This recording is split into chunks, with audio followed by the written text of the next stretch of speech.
Hello, and welcome to the BMB Pregame Show. I'm Lily Yepes alongside Finnegan Corkindulin. Today's contest features varsity football, where crosstown district rivals, the Calhoun Colts, take on the Mepham Pirates. It's not only a crosstown district rivalry between these two teams, but it's also senior day here at Mepham, where the Pirates and the senior class will be wearing their senior jerseys in the stands to show their Mepham pride. Let's dive right into the story of the Pirates so far this season. Mepham started out with a huge win over Cary, a great way to start the season. Mepham could play Cary again next Saturday in the first round of playoffs. Mepham seasons continued to gain momentum and national headlines in the 2 weeks when Sophia Lespina became the first female player on Long Island to score a touchdown in a game. The Pirates then beat Glen Cove in a BMB broadcasted game where you can see on YouTube. With a huge start to the Mepham season, was undefeated through 3 weeks. The Pirates then dropped 2 losses to the 2 teams in Conference 2, Garden City and MacArthur. Then they jumped right back to where they started winning 2 straight against Baldwin and huge shutout against New Hyde Park that clinched a home playoff game for the Pirates. Today, they're looking to make it 3 straight wins today against crosstown district rival Calhoun. Calhoun started the season off with a tough loss. They fell to Cary 40-25. The next 2 weeks, they bounced back with 2 wins beating Roslyn and Hyrix, putting them at 2-1. After that, the Colts took a turn for the worse. They gave up 90 points in 3 losses to New Hyde Park, Baldwin, and Glen Cove while only scoring 12 points. It's been a rough stretch for them, but they're looking to turn it around this afternoon. Let's get into some of the key players for each team and their stats. For Mepham, Nick Honorkamp has 42 passing completions for 670 passing yards, 7 passing touchdowns with only 2 interceptions. He has 49 rushing attempts with 486 rushing yards and 12 rushing touchdowns. Dom Novello has 6 receptions for 93 yards and has 24 rushing attempts for 243 rushing yards and 2 rushing touchdowns. For the Calhoun Colts, Joey Goodman has 15 passing completions with 165 yards, 2 touchdowns, and 2 interceptions. On the rushing end, he has 18 attempts, 110 yards with 1 touchdown. Matt Edward has 17 rushing attempts with 263 yards and 3 touchdowns. Before we wrap things up here and send it off to the turf, we're going to take a look at both teams' 3 key points to the game, starting off with the Mepham's 3 key points. For Mepham's offense, it's not to turn over the ball, since they've done it in recent other games. And it's also to run down the Calhoun Colts' defense. Their defense needs to shut down the offensive play on Calhoun and play like they did last week so they can catch another win. And for the Calhoun's 3 keys to the game are to keep the turnovers to a minimum, to definitely stop Nick on their offense, and they need to be able to have their run game on point.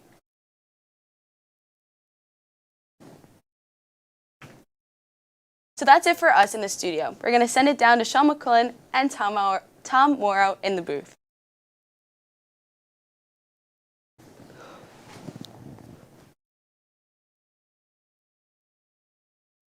Looking at the Mepham Pirates, 5-2.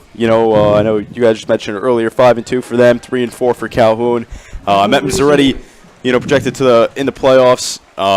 Depending on who wins against Cary and Valley Stream North, they're going to be facing next Saturday, and it's a winner break game here for Calhoun today. Absolutely, Tom. Mepham's currently sitting 3rd place in the conference and already have clinched the playoff berth, as they will either finish in 3rd place or 4th place. We are not sure yet, as Mepham did start out the season 3-0 with big-time wins over schools like Cary, Roslyn, and Glen Cove. Then take 2 straight losses to the top 2 teams in MacArthur and Garden City in the conference. Then they jump right back to where they started, winning 2 straight games against Baldwin, New Hyde Park. And they're looking to make it 3 straight today. Talk about this Calhoun team for a second. They started off the season somewhat solid here, Sean. They were 2-1 and then just fell 3 games. And it's definitely one of their big struggles this season. They're trying to turn around this game. It's a crosstown district rival game. There's that rivalry with your friends and everything like that. Both teams are just trying to come out and have a good game. Absolutely, Tom. The Calhoun Colts for the past few years have been in the rebuilding phase, sort of, for the football program, and this year got back on track, currently sitting at a 2-4 record. And after last week's, however, loss to Glen Cove, where they got blown out 36-6, they're gonna have to change a lot today. Have to keep turnovers to a minimum. Absolutely. So looks like we're gonna get a first glance at Mepham offense here, as Calhoun's gonna kick this one away.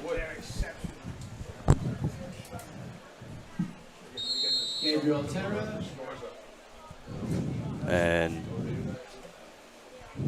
we're going to be set to go here as Calhoun's going to be kicking this one away. And here comes the kick. That's a little from Dan squib. Dietrich. It's a squib kick, and Mepham falls on it. They went for the onside kick quick, didn't work, and now Mepham football is going to start around their 48-yard line right now. And that's Anthony DeSalvo recovers that one, so it's going to be nice field position for Mepham to start this game off. Coming out to lead the Mepham offense is quarterback Nick Heinerkamp, who's been by far one of the top ones in the county so far this season, using his legs and throwing ability. Very special talent on the football field. And here comes Heinerkamp in the offense. Heinerkamp's in shotgun formation. Heinerkamp looking to throw. He's got done. It's taken down for no gain by Matt Edward. Also, as you saw on that play on the front on the whole wide receiver core, you saw Dom Novell lining up in the slot, possibly a new strategy for today for the Pirates. One of the team captains here for Calhoun, Edward, stepping up, making a big first play of this game. And it's going to be 2nd and 10, 2nd and 11 for Mepham, as that was a loss of 1. The Colts seem like they're going to have one safety back, and then they're going to line up 3 linebackers down the middle. Heinerkamp's going to be back in shotgun formation with Thier to the left. The Colts playing a shallow defense right now on the Pirates. Here he comes. He's going to fake the handoff. He's going to keep it himself. Breaks a couple tackles. And marches ahead for about 1 or 2 yards. About 2 yards. So it's going to be 3rd and 9 now for the Pirates. 3rd and 9 for the Pirates. Pirates are now going to try to find a way, get a first down here. Might see Heinerkamp in the shotgun here.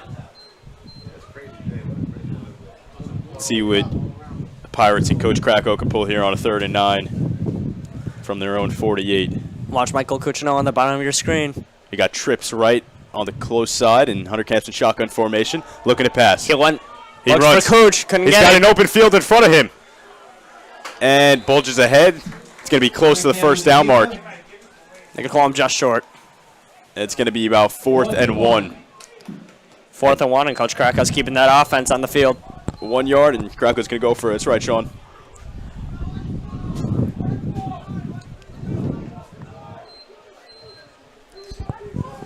And it's 4th and 1 here in the early stage of this game, and here comes the Pirates right in Calhoun territory. Heinerkamp's lined up in shotgun formation. Thier to the left. Trips right. Heinerkamp's going to keep it. Finds a hole. Bulges ahead. He's got a first down and more. Great play set up there by Coach Cracco and the Pirates. Nice, solid play on 4th and 1. Now you get extra yardage, and now Mepham's got better gain on the field. Absolutely, as they're moving the chains here in the first quarter. So a nice run there by Heinerkamp, sets him up for another 1st and 10. You're going to see that a lot today with Nick Heinerkamp rushing. So far in the season, now he has 51 attempts rushing on the season and 13 touchdowns using his legs. Here goes Heinerkamp. Hands this one off to Thier. Breaks past the tackle. Lowers his shoulder, and he's got 1st and more. Thier's going to be a lethal weapon today. You might see Thier at the running back position a lot more than Dom Novello will be today, as Dom Novello so far is lined up at the wide receiver position. A nice 15-yard gain for the Mepham Pirates, and they're marching down the field in Calhoun territory. So just about 3 minutes, and it's all so far. It's been that Mepham offense. Definitely watch the zone coverage on the right side. One safety back. Mike Cuccinella might take a one-on-one, go for a streak here.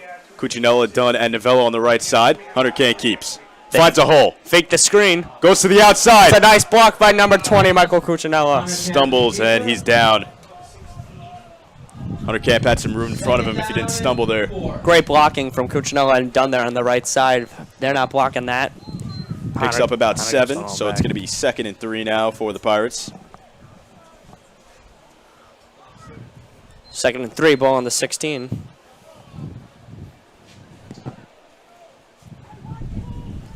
Hunter kept not in shotgun formation this one. Looks like a trick play here. They're going to keep it at Dunn. Dunn's got it. He's off to the races. Fakes out the Colts. Touchdown, zone Mepham. defense. Touchdown, Pirates! Touchdown, Mepham here early in the game. A trick play.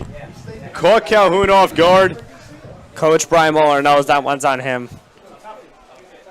Set up a zone defense when it should have been a blitz. Dylan Dunn gets an easy touchdown. Sean, that's a nice call there by Coach Cracco. What Calhoun watched early in the week, it was definitely nothing compared to that. Absolutely great trick play from the Pirates. You rarely see trick plays from Coach Cracco, and throwing out some today. Anthony Migliaccio, Mepham's senior kicker.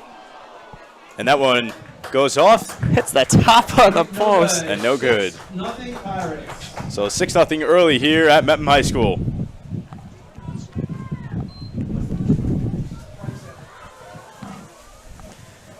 Yeah, Tom, now we're going to see some of the Calhoun Colts offense after this kickoff from the Pirates. But on that first drive, you saw the mobility of Nick Honorkamp. And what's a good sign for the Pirates is how Dom Novella and Nick Honorkamp are the star-studded duo for this Pirates offense. And Dom Novella did not touch the ball once, using him as a blocking decoy and on the wide receiver line. It's going to scare the Colts today, I bet you, with 5 receivers all lining out. No tight end formation today. Just all 5 wideouts. Then you got Theodore on the left at the running back. It's going to be good for the Pirates offense.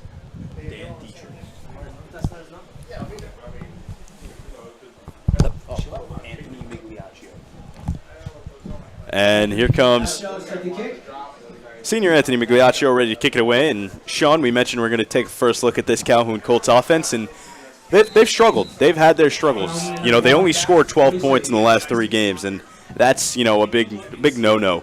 And we say struggles. We also mean with injuries as well. 2 of their best receivers and Matt Bocci.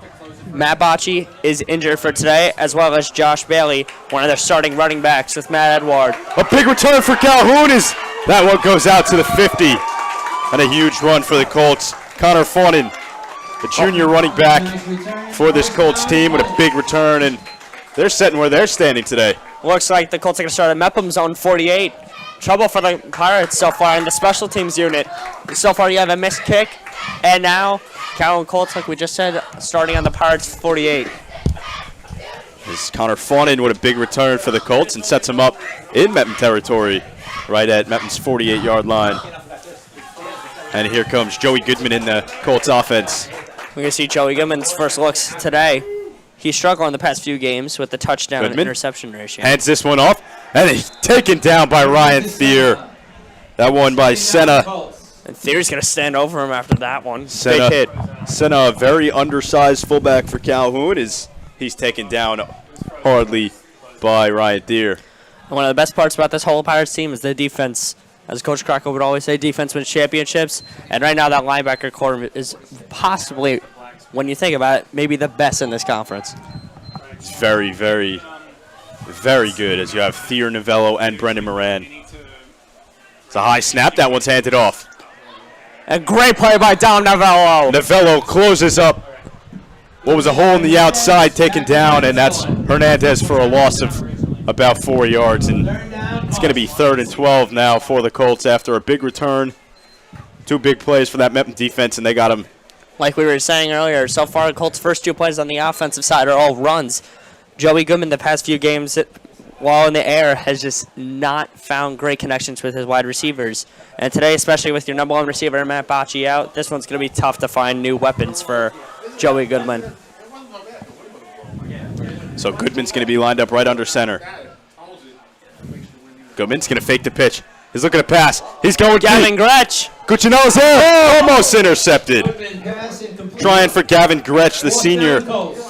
Gavin Gretsch like we were just saying about new weapons, Gavin Gretsch is lining up on the outside while he's actually a tight end, but now is lining up as wide receiver number 1 for the Colts, and ball overthrown by Joey Goodman and nearly intercepted by Michael Cuccinella. Great play by the Pirates. So now it's going to be 4th and 12. And the Colts look like they're going for it on 4th and 12. Colts look like they're going for it, and they're not. They're going to punt this one away. Dylan Dunn back there to receive for the Mepham Pirates. Dylan Dunn very speedy with his legs. Is that nice kick there from the Colts? Dunn's got it. Fakes one way after he's taken down by a couple Colts. Also, if you saw on that play, number 99 for the Calhoun Colts, senior Joe Sorek, had amazing stuff on Brendan Moran, who almost blocked the punt. Just couldn't. Dylan Dunn's going to get stuffed on his return. Talk about a nice punt there, Mike Callista. One of the D linemen and offensive linemen, coming in to punt that one and does a great job. Absolutely, Tom. And now we're going to also see the Mepham Pirates offense take back on the field, but now not on the 48-yard line and all the way near the back of their end zone. Dylan Dunn already with 17 yards and a rushing touchdown on the day after that. And Dylan Dunn on Hunter Kemp's right side. So Hunter Kemp's going to line up in shotgun formation. You said it, Sean. He's Dunn's to the right. He's going to fake it. He goes for Coach. He's got Cuccinella off the sideline. He makes a catch, but it's going to be... They're going to say it's caught. Inbounds. Amazing catch by Michael Cuccinella. Nice catch there by Cuccinella, and that's going to be a big gain there for Mepham. And let's check the replay real quick to see. And yeah, he definitely got it. Got the feet down, and that's a completion. So it's going to be 1st and 10 from the 38-yard line for Mepham. That's why Michael Cuccinella is wide receiver 1 for this Pirates team. Hunter Camp hands this one off to Dunn. Dunn's got the outside and more. Dunn's got He's a at lot the of 50, space. at the 40, turns up, right around the 30 after he's taken down. A big run there by Dunn. This is going to be Dunn's day to get a lot of opportunities at the running back position and give Dom Novell and Ryan Thier a break from the running game, save themselves to the playoffs, and Dylan Dunn with a beautiful run. Calhoun really hasn't showed anyone that could keep up with Dunn in his speed. He's lethal in that kind of way. Absolutely. They use him at the slot position for wide receiver and at the running back position. It's very lethal on special teams as well. So here comes Hunter Camp in the offense. Hunter Camp's air raid wide receivers all right side on 3rd. That's right. They got trips right now, and you got Ryan Harrington also on the far left side. So 4 receivers. Hunter Camp lined up in shotgun formation. He's going to keep it. He's taken down in the backfield. A huge play there by Gavin Gretsch. And also on that play, like we just pointed out about Ryan Harrington on the far left, clearly beat his D-back. Would have been a touchdown if they went deep. Just couldn't get it there. A huge play there by the senior Gavin Gretsch, one of the defensive ends for this Calhoun Colts team, and it's going to be 2nd and 13 now. Colts doing a great job of with their zone coverage on the pass. Air raid offense for the Pirates, not working so far. So Hunter Camp's going to line up as he's got 2 receivers to the right, 2 to the left. Dominic Inzarella, another sophomore, lining up on the left with fellow sophomore Ryan Harrington. Here comes Hunter Camp. He's going to keep it. He's got room. Fake to go inside, cut back to the outside, and Gretsch is there once again for another tackle for this Colts team. Gavin Gretsch making a big impact so far for the Colts. As looks like Mempham's Brian Goldstein's a little beat up there. Goldstein definitely a little shaken up.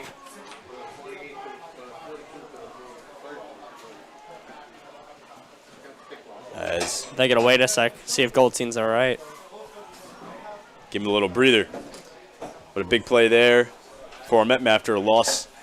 And it's going to be about 3rd and 7 now for the Pirates. Goldstein's all right. Watch out left side, though. If it's a run to the left, I'd be a little scared right now. Trips left, and here comes Hunter Camp. He's looking to pass. He goes to the left side. Ball's out. He's got Novello for a nice gain at a 1st down and more for the Mepham Pirates. And they're moving down the field. Novello's first catch of the day is a nice 1st down. Pirates are going to keep marching downfield. It looks like Brian Goldstein's going to be all right as well, as he had a nice block there on the Colts defense. So 1st and more here for the Pirates. It looks like the Colts might be going man-to-man also here. as they're right around the 15-yard line of the Calhoun Colts. So Hunter Camp's going to line up in shotgun formation. You got Trips right. You got Cuccinella, Harrington, and Novello on the right side. Thier right to the left of him. And here comes the snap. I would expect, yep. Hunter Camp, he's going to run it up the middle. He's got room, and he's got yardage in front of him. A nice gain for Mepham. Now at this spot for the Pirates, this is where the Pirates look to attack the slot position as well with the wide receivers, where you see Dylan Dunn get all these touchdowns and all these catches, or you see the Nick Hunterkamp escape play, where it's just a nice little run to the left. So 2nd and 4 for the Pirates. Hunterkamp's going to line up in shotgun once again. Thier to the right. He's going to fake the handoff. He's going to look to pass. It's a fade. He's got Holtzman. Catch! Is he in? He's incomplete. It's a nice catch, but just pushed off to the far right. And it looks like there's going to be a flag holding on Mepham. Flag on the play, so... Yep, it's going to go towards Mepham.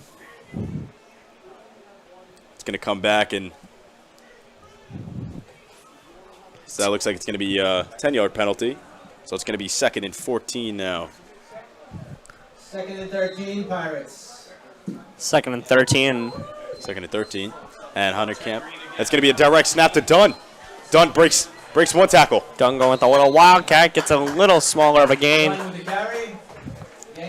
That right side blocking for the Pirates, they have to find an open hole for Dunn. If Dunn keeps just going all the way to the right, it's not going to get as much yardage as he's hoping for. So it's going to be about 3rd and 11 now for Mepham, with just about 2 minutes left here in the first quarter. If I'm the Colts here, I'm going zone defense. If you're going to man-to-man in this position, this is Michael Cuccinella's favorite spot on the field. And they're going to go man-to-man. So Hunterkamp's going to line up in shotgun. And we're going to get a timeout, Calhoun. It's a very smart timeout by the Colts. It is. Colts were going to go man-to-man defense on the 16 when Mepham's best offensive plays come within the 20-yard line, and all wide receivers run streak routes. You saw Dean Holtzman's wide open. The pass was just a little overthrown, and there was also a penalty on the play, but pass was just a little overthrown. Got 1 foot in, didn't get the second one, and that's what cost him. Yeah, like we were saying earlier about Hunterkamp's passing and running mobility, you're going to see him run a lot today. You're going to see him throw a lot today. A mix of both. So far in the season, coming into today, Hunterkamp has 42 completions in the air, 670 yards passing, 7 touchdowns, and only 2 interceptions. Great job for the Mepham quarterback. While rushing, he has 49 attempts, more than the running back. If that was doubled, 486 yards and 12 touchdowns using the legs. That's right, Sean. It just shows them. It just shows how much, Coach Cracco and this Mepham coaching staff use Nick Hunterkamp. Whether it's passing, whether it's running, he's got over 1,000 yards combined rushing and passing, and that just says something. Agree with you there, Tom. It's very impressive for, especially a Mepham quarterback, where Billy Kender used to be similar to the passing rushing game, and Hunterkamp's taking that over. Absolutely. So here comes Hunterkamp, line up in shotgun formation. Mulqueen, Dunn, and Novello to the left. Hunterkamp looks to pass. Hunterkamp's got pressure coming at him. He goes. The pass is intercepted. Bad play Joey by Hunterkamp. Goodman. Not a good play by Hunterkamp. Quarterback intercepted by other quarterback. Hunterkamp, you saw, forced it. Didn't see the safety coming from Joey Goodman. Joey Goodman with a great play by the Colts. Nick Hunterkamp's now got his 3rd interception on the season, and the Colts are going to start at the 25. A big mistake there from the Pirates costed them, and the Colts are going to have an opportunity to answer. Excuse me, the 20-yard line. Just not a smart read by Nick Hunterkamp there.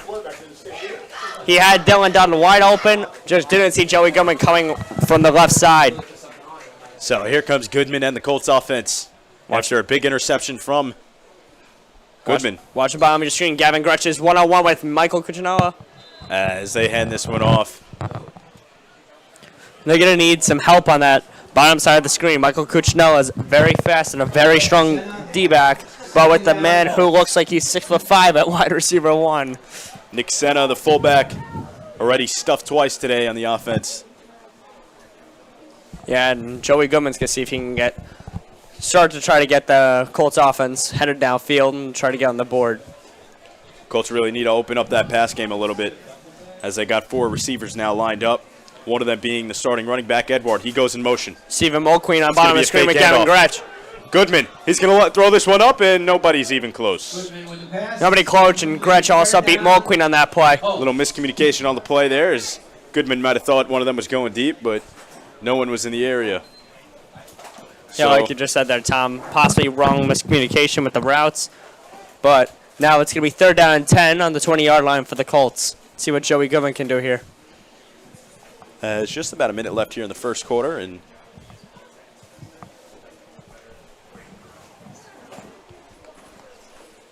here comes Goodman in that Colts offense. Goodman's going to line up with fullback and running back right behind him. Going to hand this one off, and that one gets stuffed once again. So nothing's working right now for that Colts offense. Very little confusing why they would run it on a 3rd and 10 play against a very strong front 4 from the Pirates defense. But they're going to run it anyways, and now it looks like the Colts are going to punt it off to the Pirates.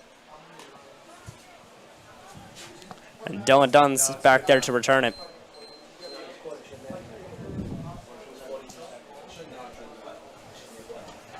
Excuse me. Oh, yes. There's Dylan Dunn. My apologies. Here comes Callista. Yet another big punt from Dunn to Dunn earlier, and looking to do the same. Punt set off. It's a high one. That one lands right around the 50. And they're going to let this one roll, as that's touched there.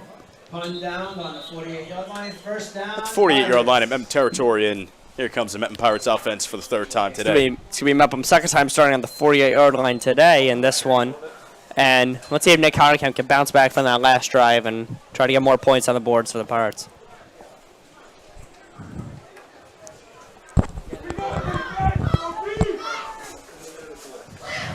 And it looks like Calhoun might have called another timeout. Oh, no, it's actually the end of the first quarter. So after 1-6, Calhoun 0. So far after this first quarter, takeaways from both teams so far. The Colts defense actually looks pretty good within the end zone. 20 yards to the end zone. The Colts zone defense is pretty strong so far in this one. Nick Honekamp's just got to make better reads and trust his wide receivers to make big plays. Absolutely, Sean. You know, it's definitely the game of can this Calhoun offense keep up, because MM defense is superior. You know, we talk about their offense. I mentioned it earlier. You know, you guys probably saw it in the pregame show. 12 points, 3 games, and their defense let up 90 points in all 3 games, and that's massive. That's almost 30 points a game. Yeah, and the schools, especially like Glen Cove, and while Glen Cove is at the bottom of this conference and have not had the best reputation this year for Mepham football, that is a little concerning. Absolutely. You saw Mepham blew out Glen Cove on their homecoming. You know, it was almost the other way for Calhoun, as Calhoun played Glen Cove on their homecoming and lost 36-6 there. And when the Pirates took on Glen Cove, they won 63-30. My bad. And football score when team scores over 60 points is considered a massive defeat.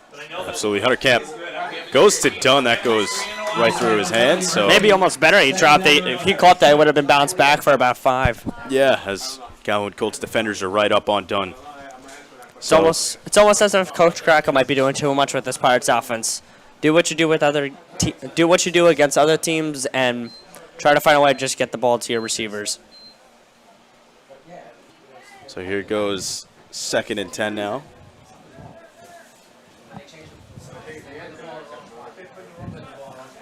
Stephen Mulqueen and Dylan Dunn on the bottom of your screen.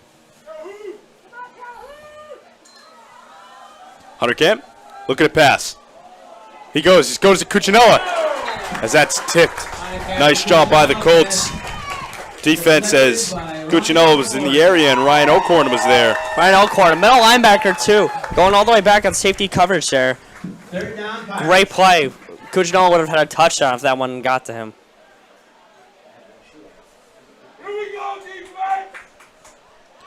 So 3rd and 10 here for Mepham, as Colts defense looking to try to make a big stop and get right back on offense where they've been struggling. Let's see how the air raid works now for the Pirates. Here goes the Pirates. Hunter Camp looking to Good pass once blocking. again. He's going to Dunn. He's got it! Got it! A beautiful catch there by Dylan Dunn. Beautiful catch. Dylan Dunn was not touched either. If he actually kept running, it could have been touchdown. That's right, Sean. He was not touched. Could have got up and kept running. No, he can't. Watch it now, you know. Oh no, it's not high school rules. So a big play there by Dylan Dunn has been a key factor for this Mepham offense today.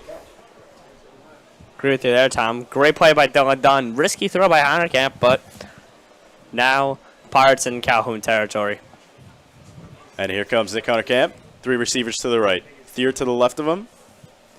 Stephen Mulqueen on the bottom of your screen. And here comes. Honorkamp's going to fake it. Got some defenders in front of him. Oh, huge play there for the Calhoun defense. That QB spy. Luke Paolillo on the tackle. Every play so far when Nick Honorkamp has tried to escape the pocket, there's always one QB spy or even 2 QB spies from the Colts committed to stopping Nick Honorkamp. Paolillo doing it there for the Colts and stepping up. So far, Nick Honorkamp with his legs getting stuffed by this Colts defense. So here comes Honorkamp. Shotgun formation. Dylan Dunn now back at the running back position. He's going to hand this one off. Dunn's got it. Spins as he's brought down for about a gain of 2. Third down, Pirates. Looks like it's to be about third and 11. 3rd and 11 for the Mepham offense, and let's see what Coach Cracco pulls out of the playbook. Coach Cracco looks like he's bringing out all receivers.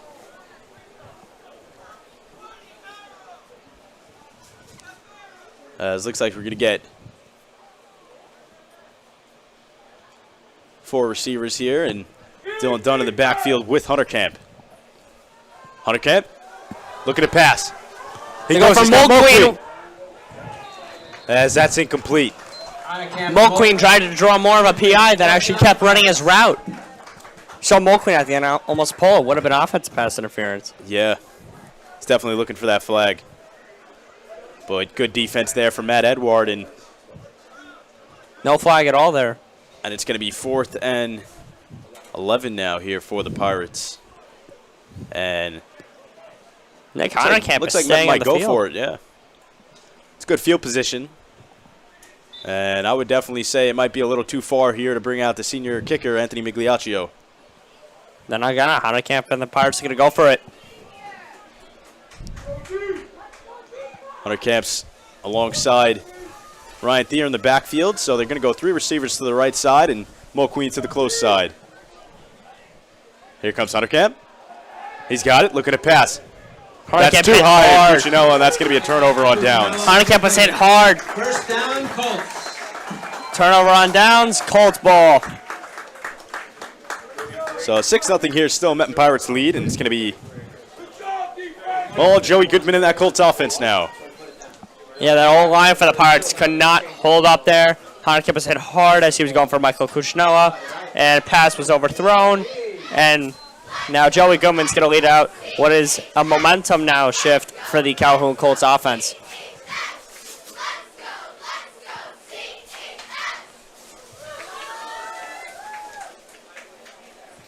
And here comes Goodman. Looks like he's going to line up in shotgun formation for one off, if not the first time today. Gavin Gretsch lining up against Stephen Mulqueen. Hernandez Gretsch was in beats motion. him. The throw, very short.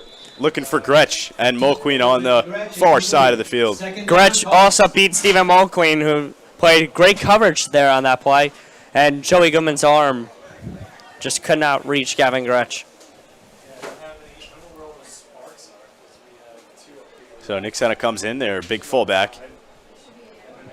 And possibly a run play here, as Goodman's going to go line up under center. Looks like we're getting an I formation here. Goodman. Edward goes nowhere as that Mepham defense stormed the Colts offense, and it's going to be a loss of 2. Yeah, that's almost Matt Edwards. I feel like his first touch of the day almost. One of the better runners in this conference. Very shifty, positive guy, and one of the team leaders according to Coach Moehler. Coach Moehler unable to get his offense jump-started today. But his defense is the opposite of that. Yeah, defense is holding down Nick Hunterkamp in that Mepham offense. But the offense, they need to get that jump-started in order to succeed today. Calhoun's on the 30-yard line. And they're going to get Mepham to jump. Nice job by Moehler there. Going a little off cadence. Almost the whole Mepham D-line jumped. But that's actually going to come back. Oh. So it's going to be a false start on Calhoun. I was wondering there, too, because almost the whole Mepham D-line jumped, and it's very rare in football if the whole D-line jumps. Yeah. So that makes more sense now. It's going to be about 3rd and 17.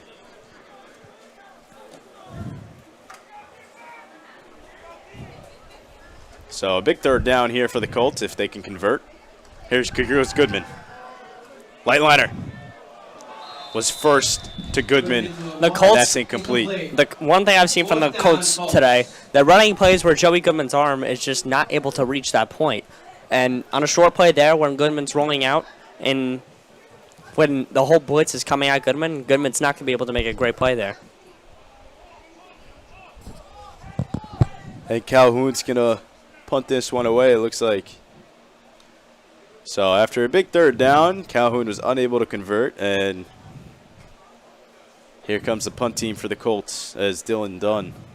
That's not Dylan Dunn, that's Cuccinella back there to receive for Mepham. Here comes the punt. Punt's up. Callista. It's right to Cooch. To Cooch. Cooch has got it. Cooch bobbled it a little bit and gets He's stopped. hit hard by Calhoun. It's right back up and just the momentum is not there for the Pirates right now. Colts on special teams and defense right now, just stopping the Mepham offense. But one thing the Colts need to do if they want to win this game is offense scores points. And that Mepham offense is back on the field, looking to make another statement that they did earlier with the 6 points from Dylan Dunn. Absolutely. It's been a few drives now for the Pirates. Rarely see that. Usually Pirates are very consistent with their drives, either field goals or touchdowns, and Pirates getting shut down today. Here comes Hunterkamp in that offense. He's in shotgun formation. 2 receivers to the right and the left. He goes to Thier with a pitch. Thier Run a little RPO. runs over a linebacker on the Colts and run a little RPO there, and Thier runs over the Colts linebacker core for a 1st down. Oh, excuse me, 2nd and short.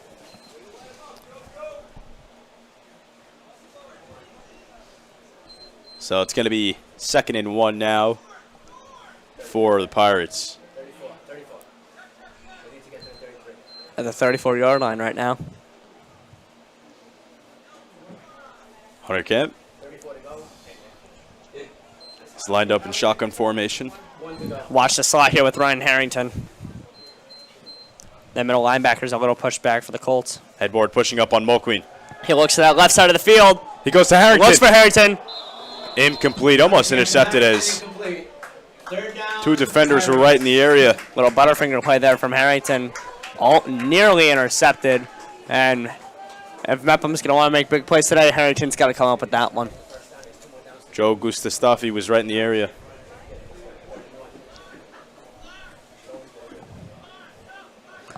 Third and 1, wouldn't be shocked here. Yep, Dom Novello's going to come in at the running back position. Here comes Novello. He's going to come in at the running back position, and Hunterkamp. Sean, what do you think Mem's doing here on a 3rd and 1? Run play with Hunterkamp. Run play with Hunterkamp or run play with Novello? It's one or the other. One or the other here, and here comes Hunterkamp.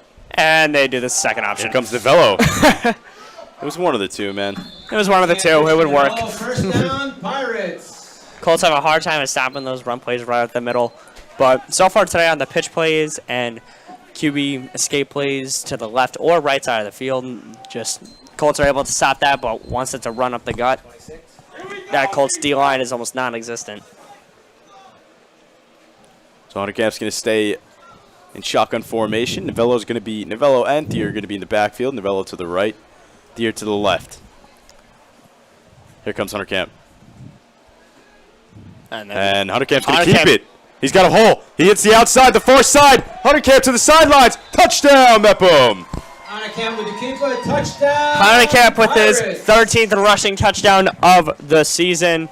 Just keep adding on with that mobility of his, and Pirates are yet back with another touchdown, and looks like Anthony Migliaccio might come out for the kick.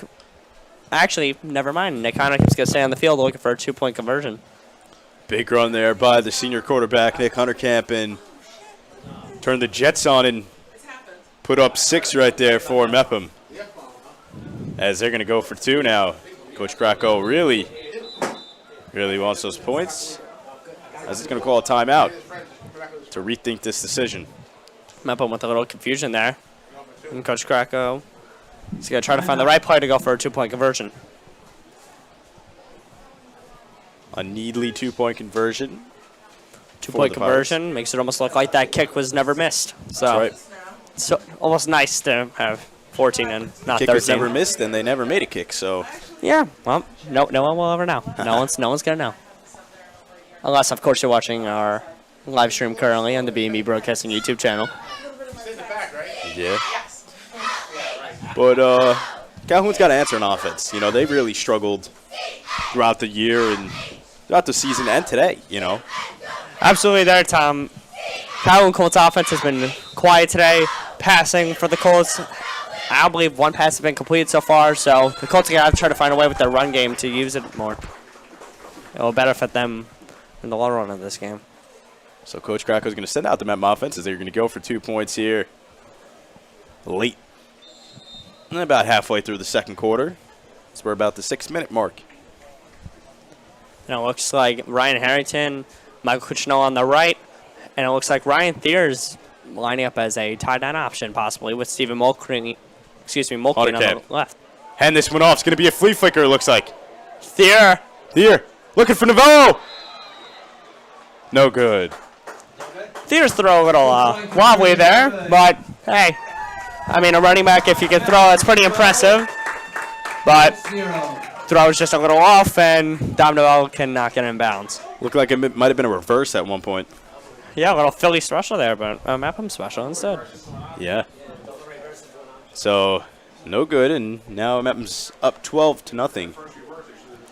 12-0, so it looks like that kick was still missed. Both of them were. Both. Yeah, both.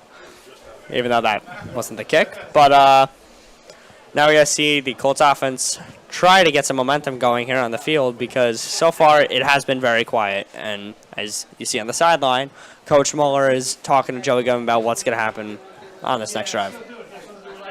Absolutely. And they definitely need something to get jump-started here on this offense, you know. If they want to stay in this game, because, you know, Mepham, even though Mepham got the ball first, you know, their defense is playing superior, and that's where it comes in.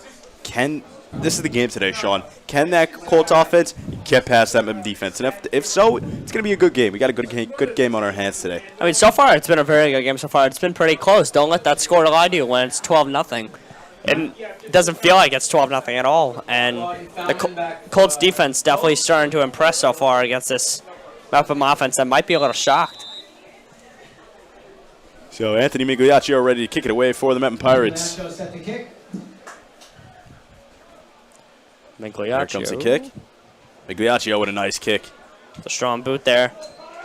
As that's Fawnin with a big return earlier. As he's right around the 29-yard line for the Colts. I believe he'll be down at the 19 there. And now let's see Joey Goodman try to get this Calhoun Colts offense started.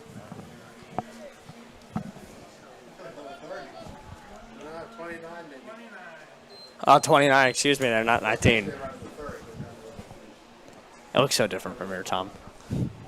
Not that far away, Sean. Okay, Tom. 19 plus 10. All right. It's 10 yards. Ignore it. And here comes Goodman. And the Colts offense is Senna and Edward are in the backfield behind Goodman. Goodman hands this one off. He's going to keep it. A fake. Nice job there. It's a good way to start the drive for Calhoun. Yeah, Goodman had the pitch option to Matt Edward. Didn't choose to do it. Keeps the ball and gets pretty good yardage. Faked me out. I thought that was going to Senna. Tom, you can't be getting faked out like that. Come on. Sorry, man. It was a good play. That was a good play, right? As Joey Goodman picked up a good 7 yards. This is going to be 2nd and 3 now. Looks like Matt Edward going off the field for this one.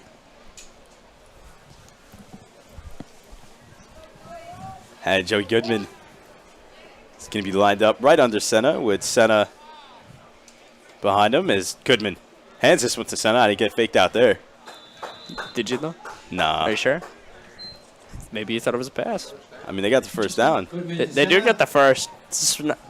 Nice 2 plays to start off the drive for the Calhoun Colts. First 2 plays, and they're moving the chains. So, Corner's going to check out, and Joe Gustafesti is going to come in for the Colts. Matt Edwards still on the sideline for the Colts. So keep an eye on that backfield right now for Calhoun. It's a fullback. No, it's Goodman. keep. He's got it, and he's got some room. Goodman off to the races. Brendan Moran behind him. Goodman hits the sideline. 20-10-5 touchdown Calhoun. A huge run from Joey Goodman. The Calhoun Colts, like we said, cannot use the pass game so far today against the Pirates. Decide to use the legs.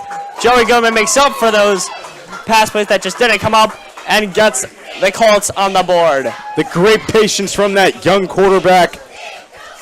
Great blocking. Sophomore stepping up. You know, a 10th grader coming in and doing what's needed. Joey Goodman gets 6 points for the Colts, and here comes Dan Dietrich looking to make it 7. I think Coach Cracco is kind of shocked about that play. He was not expecting that at all. Here comes the kick, and that's up and good for the Colts. Right through the middle. So 12-7, Calhoun is down. Still, Mepham still leads 12-7.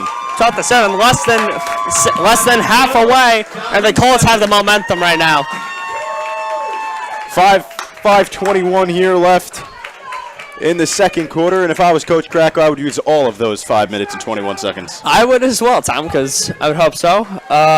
Keep the ball until half. Mepham did start off with the ball, so try to chew as much clock as possible. Now let the Colts get any chance to get the ball back. Sean, you give a ton of credit there to Coach Moehler. You know, his defense really stepping up early and, you know, allowed 2 touchdowns, but, you know, was able to put them only to 12 points. And then you talk about the offense, you know, struggling early in that first quarter and late second, you know, halfway through the second quarter, they got a big drive, you know, a first down off 2 plays, and boom, Joey Goodman lets loose and is off to the races. Yeah, Tom, so far Joey Goodman's arm has not impressed so far for this Colts offense. They've not really had much of their weapons do really anything today, and Joey Goodman being the one weapon for the Colts, using everything he had in his legs, outruns the whole Mepham defense and picks up 6 for the Colts. Dan Dietrich ready to kick it away for the Colts as he's one of their big kickers, and their only kicker's done a tremendous job for them. Dietrich has a very strong leg. Here comes Dietrich. And they go with the onside. And it gets by the Pirates. As Calhoun almost fell on it.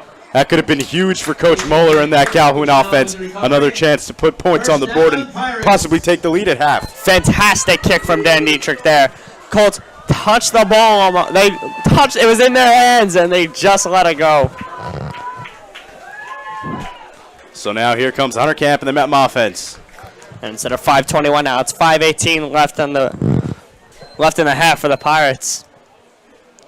So 5 and change here, and let's see what Hunter Camp could do with that as he's got the ball right around the 38-yard line. Hunter Camp's going to have Novello in the backfield for this one.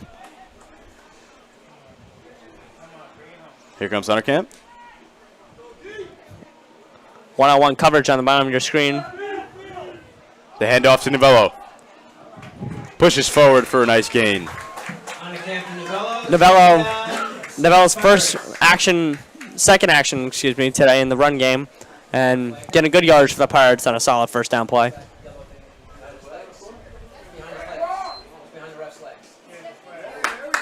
We got a flag down, and looks like it's going to go against Mepham.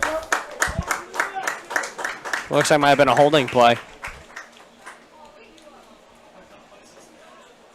Yep, and the Pirates are going to move back. So, first mistake for Mepham in this drive.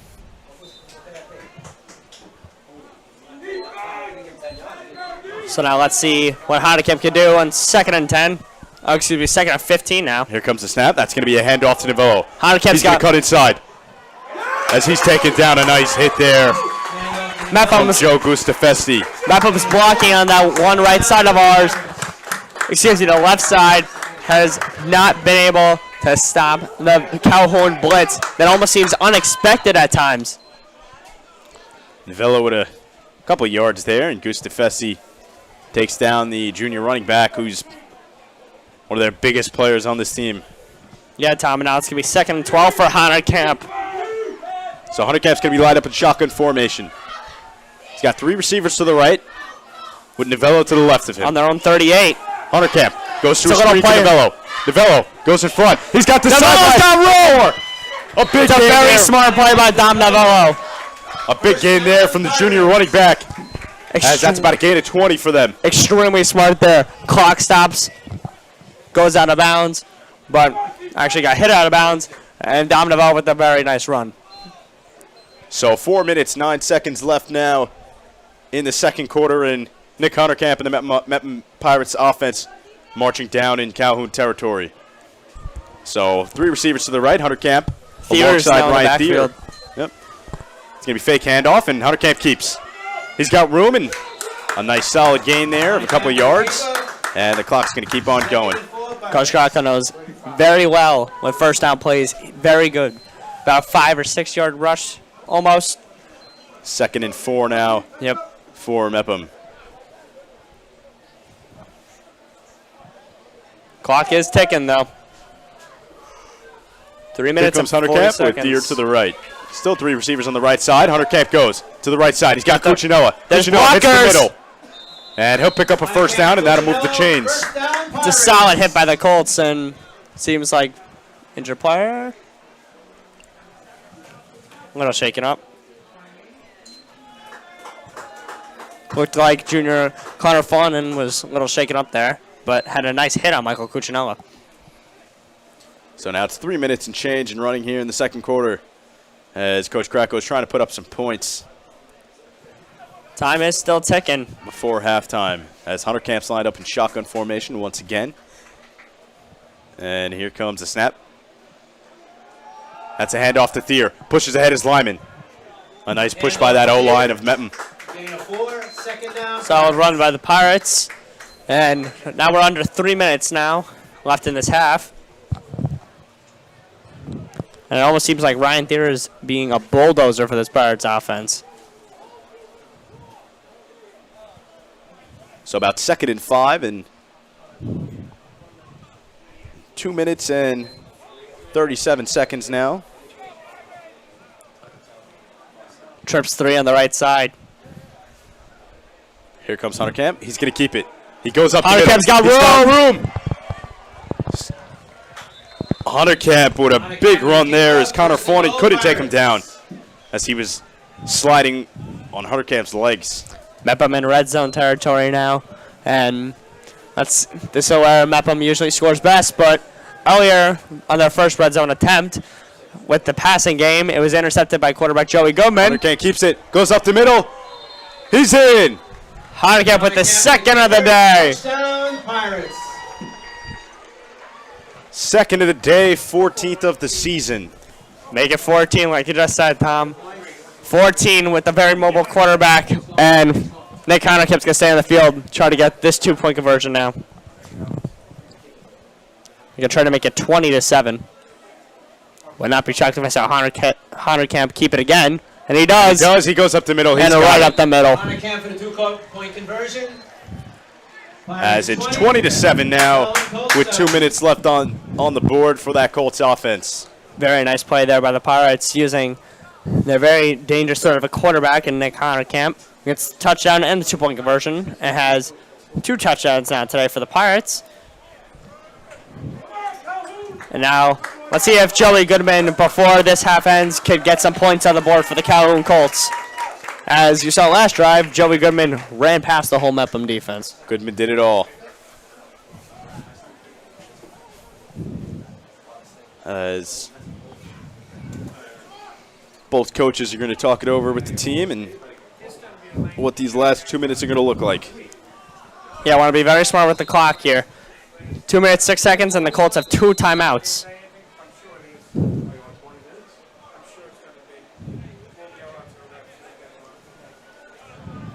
Sean, what are you thinking here? Squib kick, or are we going deep? I think you just go deep. You have 2 minutes, 6 seconds here. You don't want to get the Colts anywhere near midfield right now. Just push them all the way back. Let the offense start from within their 20-yard line almost. Better than starting from their 48. I think I agree with you there, as Migliaccio is set to kick this one away. There comes the whistle, and Migliaccio. And here we go. Migliaccio's kick. It's just about a nice kick there. So that one hits off Calhoun and goes out of bounds. It's a nice kick there from the Pirates, and now the Colts are going to start, like I just pointed out, near their end zone within the 20-yard line. Wasn't necessarily a sky kick or an onside kick. It was more of a line drive there. Yeah, we were both wrong there, Tom. Yeah. Both wrong. It's your second of the day, though. You're wrong. Come on. You live and learn, man. True. But you have been doing this for 3 years, so. That's right. And here comes Calhoun offense. So they're going to have the ball, looks like the 15-yard line. And 15-yard line with 2 minutes to go. They still have. And here it comes. This one goes up the middle. Goodman keeps a big pile ahead. And Goodman's that's going to be good enough for a first down. So first play, gate at 10, and they're moving the chains. Colts are going to start moving fast, though. As it's going to be a 2-minute warning here at Mepham. Mepham's going to call timeout. Coach Cracco using his first of the half. Timeout on the field.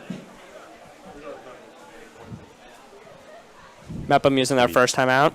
Colts already used one earlier this half in the first quarter. And so far, Joey Goodman with the rushing game has been very lethal, as well as Mepham's quarterback Nick Honorkamp. And I thought going into this game that Joey Goodman would be using the aerial attack today, but I was wrong. Both quarterbacks are rushing threats. You know, they both have very good legs, and they can run the ball when needed. Absolutely. Coming in today, both quarterbacks from both teams had more rushing attempts than their own running backs, believe it or not.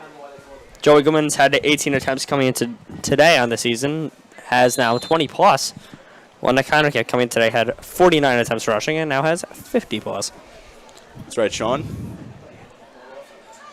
Just shows how lethal they can be.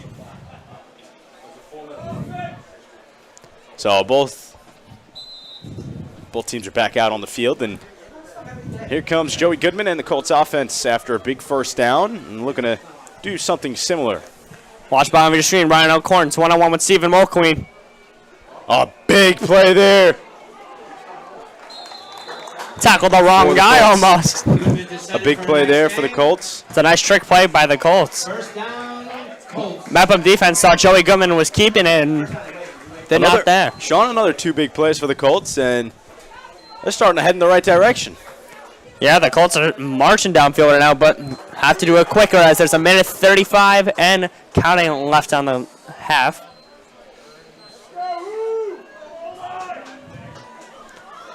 So here it goes. Goodman keeps again, and Brennan Moran. They didn't trick And the light Mepham liners defense right on this there. one. Keeper, second down, Calhoun. Mepham defense not tricked on this one, and another timeout call.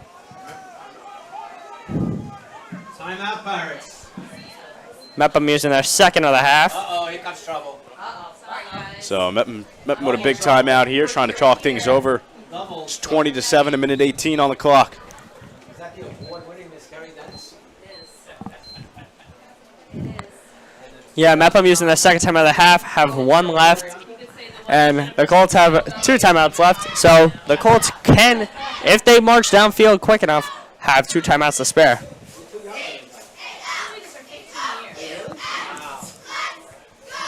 Still a lot of field to cover here in a minute 18 seconds for the Colts if they want to do something. Absolutely. You know, I don't think they're not going to be able to run the ball. They're going to have to open up that pass game here in the next minute and really find find slots where they can throw the ball. Absolutely, and Dan Dietrich has that power in his leg to be able to kick a very long field goal. So if the Colts can get past midfield and get around the 20, 30-yard line, I'd be confident in my kicker.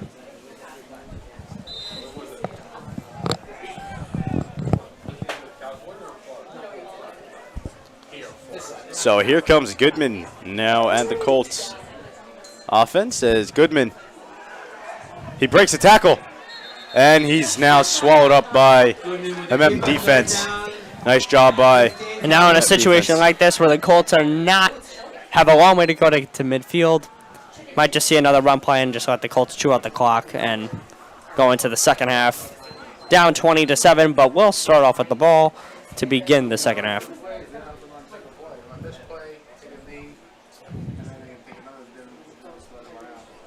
Opposing Colts here, just take a knee. You know, you don't want to injure anybody or something. You know, you got about 40 seconds in running here. Or you go with the favorite old Madden play where you go 20-yard pass and then lateral to everyone you can find. Yeah.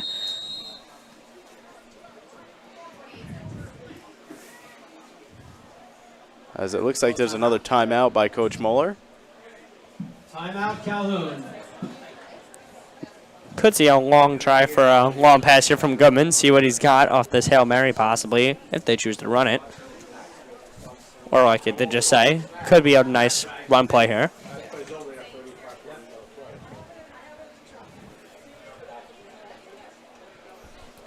Wouldn't be surprised if they bring in Wyatt Knowles here. You know, he's a senior quarterback, backup quarterback. He's got a lot of control. You know, he can control the ball a ton, and he's got an arm that goes on forever.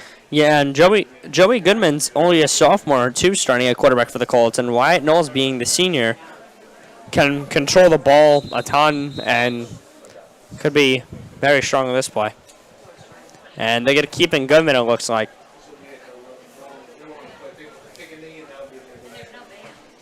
So here comes that offense. And it does look like they're going to take a knee going into the second half.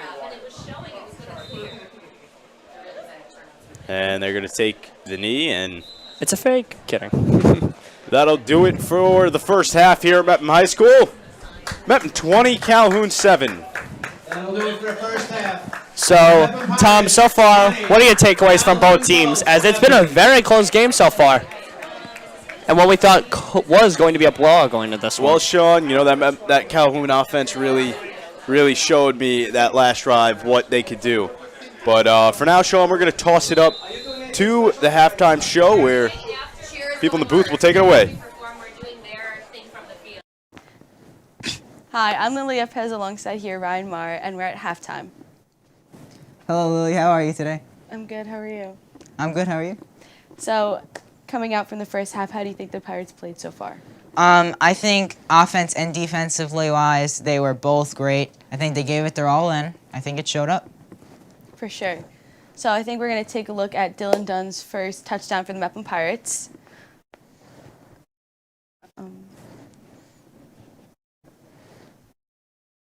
Ryan, what do you have to say about the first touchdown for the Pirates? This play was obviously amazing. It started the game off with a positive momentum. It obviously shook the other team. I don't even think they saw it coming. And I think that was obviously a great point that Mepham had and an advantage on Calhoun Colts. So from the first half, we also see Goodman. We talked about him in the pregame show, saying that he's definitely going to be a player that we have to watch out for. And he had one interception in the first half. So what do you have to say about him, too? You know, I think for the Colts, he showed up today, and I think that offensively and defensively wise, I think he was definitely there. That amazing catch, as you see on the screen right now, definitely shows his athleticism and the way that he can move around the field and play multiple positions. For sure. It was a scoreless game for a little bit until Dunn scored for the Pirates, and then that interception led in for Calhoun to score later in the game. And then we see Nick Honorkamp scored another touchdown, as we see. Yeah, this touchdown was more than great. Honorkamp has been great all season, so I think that show's definitely up for We're going what to throw it Mepham back has down to the offer. turf.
Great job, cheerleaders. Thank you very much. We're back here right with Ryan Marr, and Calhoun had one touchdown from Goodman, as we see here. Goodman is not just a great player and definitely showed up for the Colts today. He moved around the field on offense and defense, and obviously both plays has been shown here. So we're going to send it back down to the turf.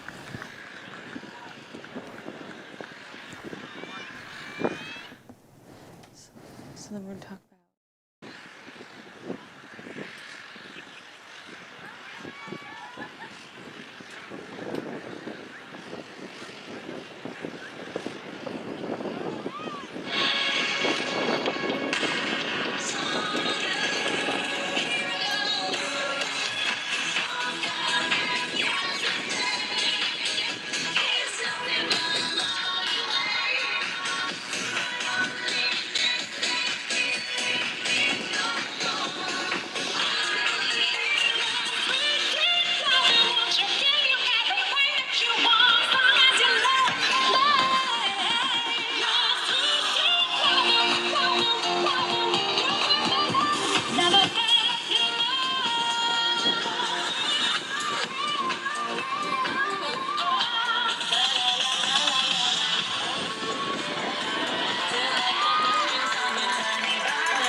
Serving the streets, about to go in, going beast. I'm bringing the noise.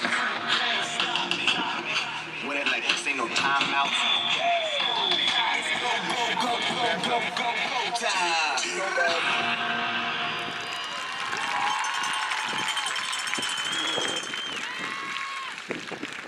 Fine. We see a beautiful routine by the kick line, and they're the defending champions until someone beats them this year. So If they Ryan, beat them this year. if anyone beats them this year. Calhoun is down 7-20 against Mepham. So what do you think that Calhoun has to do to get to Mepham's level? Well, you know, Calhoun has done a great game. Has had a great game lately. They've put their forward their all. Both touchdowns that have been scored were obviously great. Their offense and defense are fabulous. So I think that if they continue that, they might take a little bit of leadership over Mepham. Okay. And we see Mepham is the 3 seed right now. They have their first playoff game next week. Yeah, I think they are maybe versing Cary Seahawks, which will be a great game. since they beat Carey the first game of the season. Definitely. So what do you think that Mepham has to do right now in this game to stay up and not let Calhoun come back and I get in think the they just game? have to keep on going the way that they have been, the way that they have been all season. And if they do that, I feel like they could stay in this game and obviously take it. For sure. Is there anyone on Calhoun that you think Mepham has to look out for or put extra offense on them? Obviously Goodman. I mean, Goodman has been there all game, has shown up with the touchdown that he's had, and everything else that he's had. His 165 passing yards and his 2 touchdowns. Number 10 for the Calhoun Colts has absolutely dominated this season. Okay, and what about Mepham? What do you think that Calhoun has to watch out for and make sure that they don't get the ball? Or I mean, Mepham has many great players. I feel like they have to worry about Michael Cuccinella, Honorkamp. We can keep on going. I mean, Mepham is so well trained. I mean, they have a lot of skills that are used a lot. Okay. And Mepham going into their first playoff game next week against Carey, what do you think that Mepham has to do in order to not fall down to Carey and beat them to get to the next round? You know, Mepham practices a lot from what I hear, and I know that their coaches always figure out strategies to play in the game. I feel that the coaching staff, if they do their best and the players put forward their best, I feel like both sides can work together very well and take that game also. For sure. We see Mepham, they're always practicing and they're always together. So make sure you watch BMB Sports Talk. We talk every month where Tom and I are always talking sports. Go ahead and watch that last season about Sophia Laspina, actually, who's the first female on Long Island to score a touchdown in a game. So you can catch Tom and I talking about that on Sports Talk. What a great show. I mean, BMB produces a lot of great shows, but Sports Talk is one of their top ones. Thank you. Thank you. So back to that, what do you think that Mepham has to do to get ahead in playoffs and possibly win counties or even Long Island's? I mean, Mepham is great. Mepham is fabulous. I mean, that's all I have to say, honestly. I mean, Mepham has the fan base. They show up every single game. You see those parents come every single game. Rain, sunshine, anything, they're there. And I think that definitely has something to do with the amount of determination that Mepham has. Mm-hmm.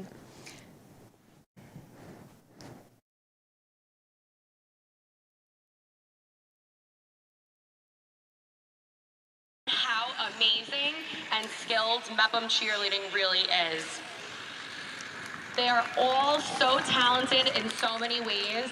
They're always willing to help their teammates and adapt to any challenge thrown at them.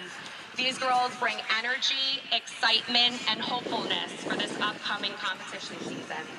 I know where all the seniors are wearing their senior jerseys, which is pretty much, it says senior in the front, and they all have 22 in the back since they're all graduating in class of 2022. And they have fun little nicknames on the back. So we see Kickline and Cheer being honored for their senior game here tonight. Well, here today during the day. You know, they have been great all season, all year. I mean, they obviously won, so they're obviously great. But obviously, the seniors are going to get their spotlight tonight, so.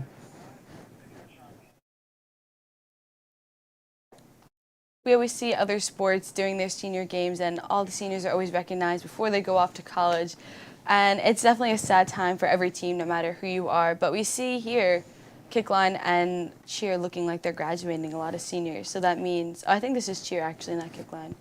But we see a lot of Cheer graduating many seniors, so that means that they're going to have to reconstruct and rebuild a new team for next season.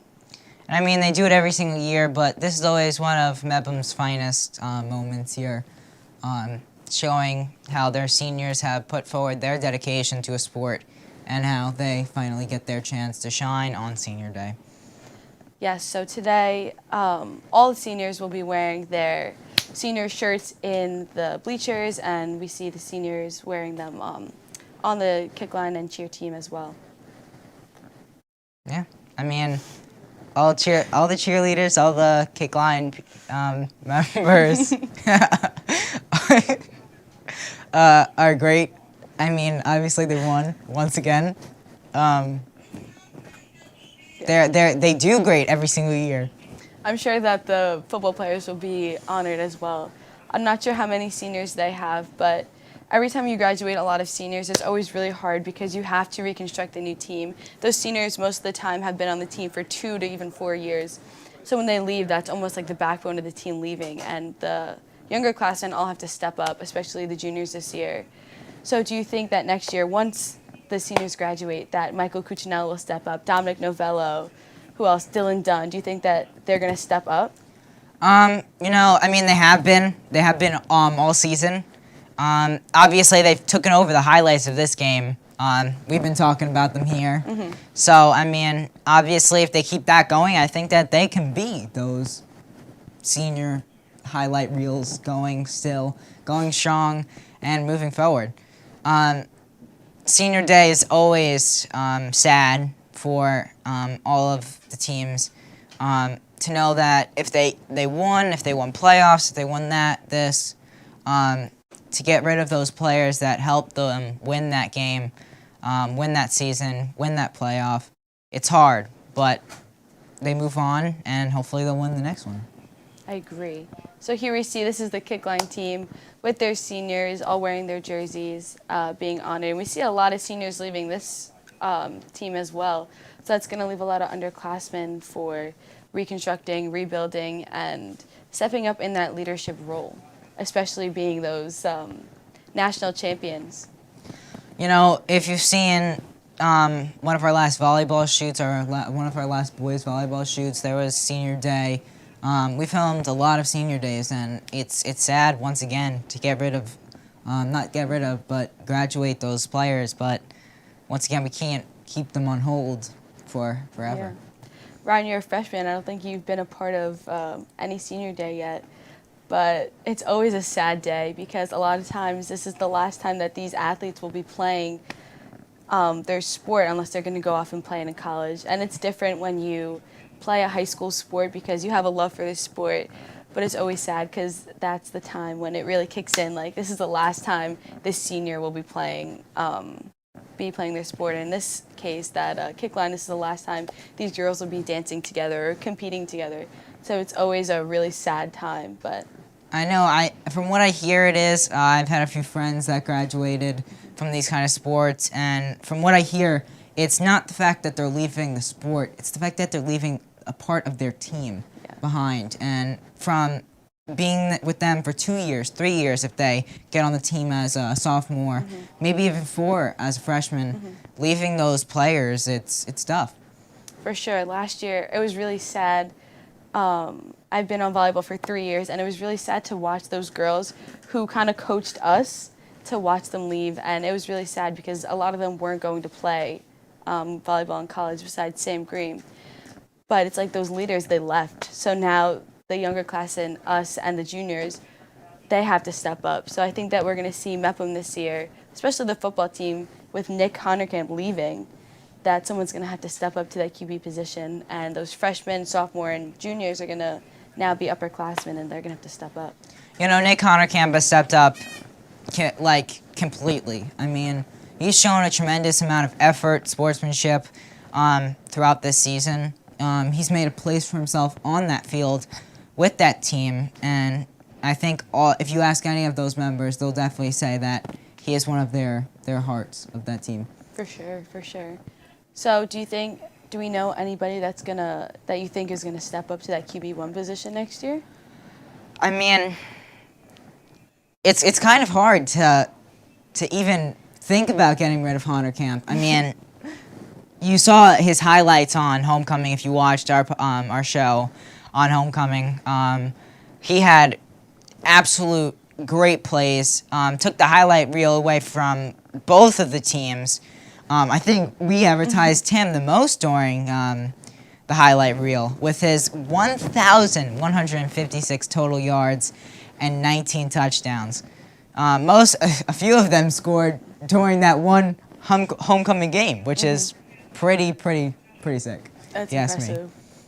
Yeah, so we're definitely going to have to see Mepham, someone's going to have to step up in that QB1 spot. And sometimes the hardest part of having those seniors leave is having such a big role to fulfill and to step up through that sometimes those players coming feel a lot of pressure that they can't. So now we're going to go back to Sean McQuillan and Tom Morrow in the booth.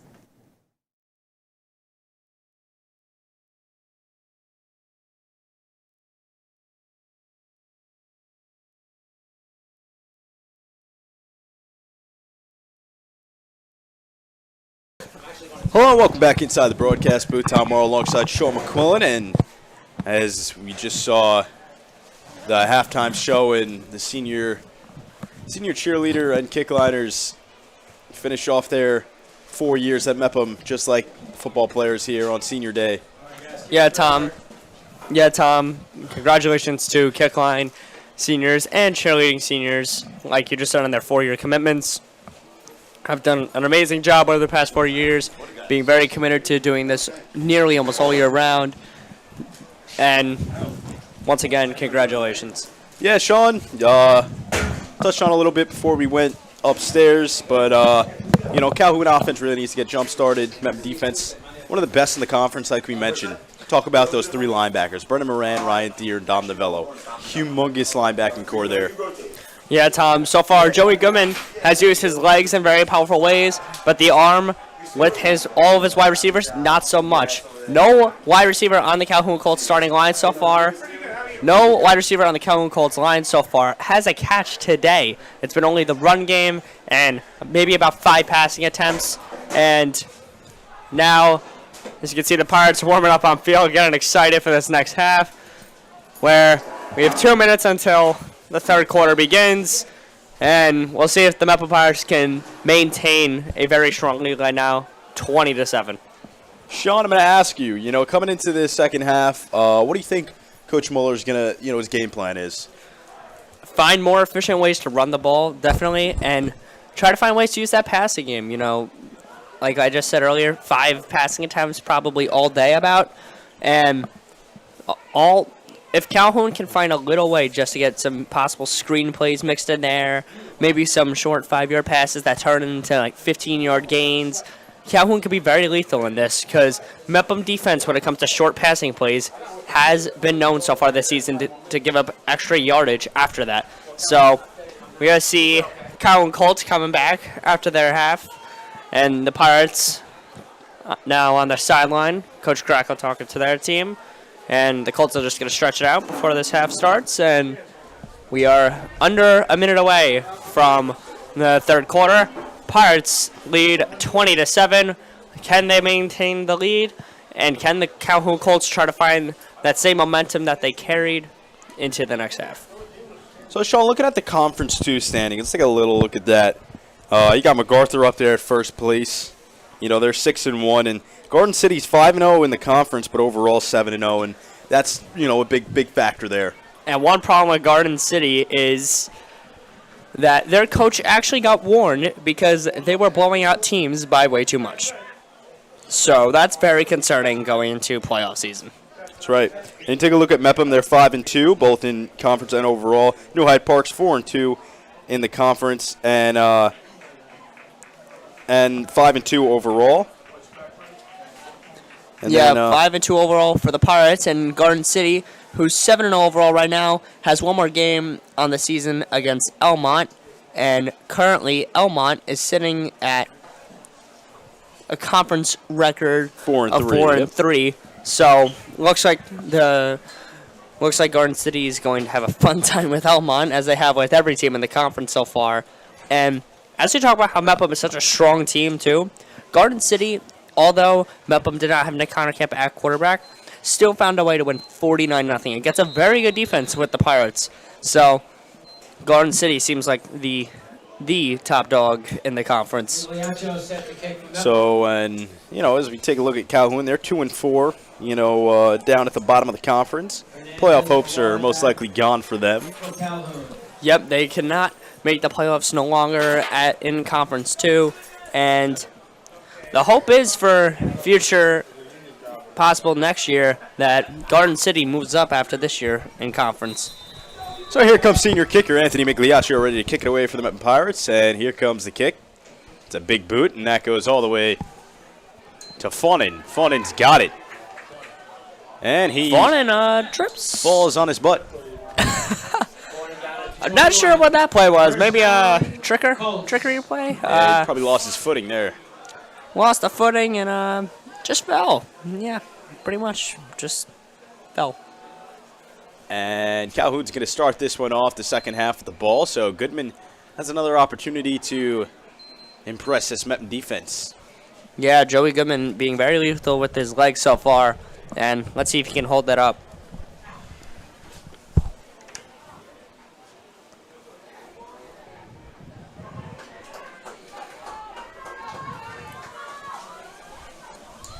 And here Goodman. comes.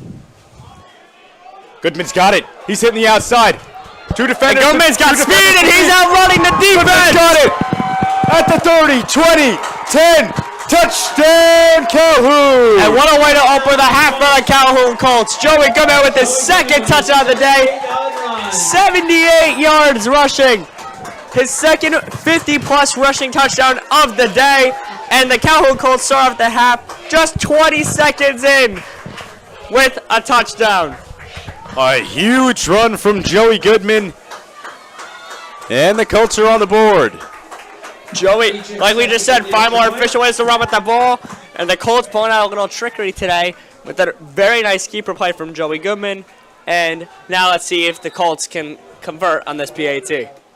It's 20-13, and here comes the PAT. That's good. 20-14. A little trouble for the Pirates now, starting this first half. One touchdown and PAT for the Calhoun Colts gives them the lead now, as Mepham has not been able to convert on two of their out of the 3 extra point attempts. And now we can see how Nick Conner can deal with such a tough Calhoun Colts defense, as he will take the field momentarily. 20 seconds in, and Coach Brian Moehler's already executing plays.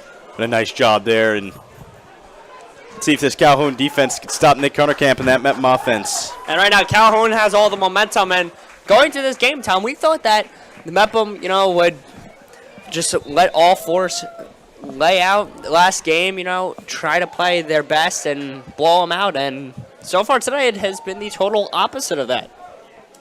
Yeah, absolutely. You look at it also on the paper. It's written as a crosstown district rival. You got, teams, kids on Mepham, no kids on Calhoun, and you're ready to lay them out and go full force. Yeah, Tom. And also on paper, it almost looks like a blowout is happening with the Pirates and the Colts. But now, in game, in person, district rivalry, the Colts have all the momentum and we got a good game only here. Down by 6. Yeah. Let's see if that little onside kick happens again. Here comes Dan It Dietrich. does. He does. And Mepham falls on it. So Mepham already realized the onside kick earlier, and they fall on this one. And it's going to be 20-14 now, and Mepham's going to get the ball right around the 40. Their own 40. Yeah, it seems like number 2, Dean Holtzman, recovered that onside kick there. And now Nick Heiderkamp will take the field with Ryan Thayer at the running back position. And all wide receivers laid out on this one. So Huntercamp's going to be lined up in shotgun formation. Thayer to the left, and watch Ryan Harrington in the slot. Middle too close, too linebacker's far. patched a little far back. Yep. Here comes the snap. Hunterkamp. Look at the pass. Heiderkamp goes almost intercepted by Edward. Nick Trying to look for Harrington, almost intercepted by Edward. Nick Heiderkamp is having a lot of trouble with those slot receivers today. Miscommunication possibly, but Ryan Harrington not running a correct route, looks like they're almost, and Matt Edward just reading that all the way. Great job by Edward as he was playing man-to-man with Mulqueen. Right up on him, and here comes this Mepham offense once again. And we thought that would be a struggle in the first half where D-backs were also playing in safety coverage, but Edward's not good enough where he could play 2 at once. So 3 receivers to the right, and that one's quickly stuffed for a couple about.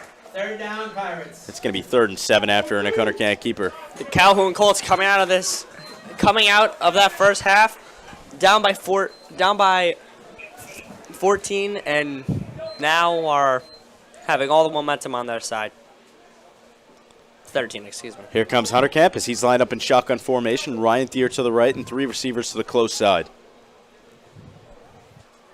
Here comes the snap. Hunter Camp going air Hunter raid. Camp, look at a pass. He goes through a screen pass to Thier.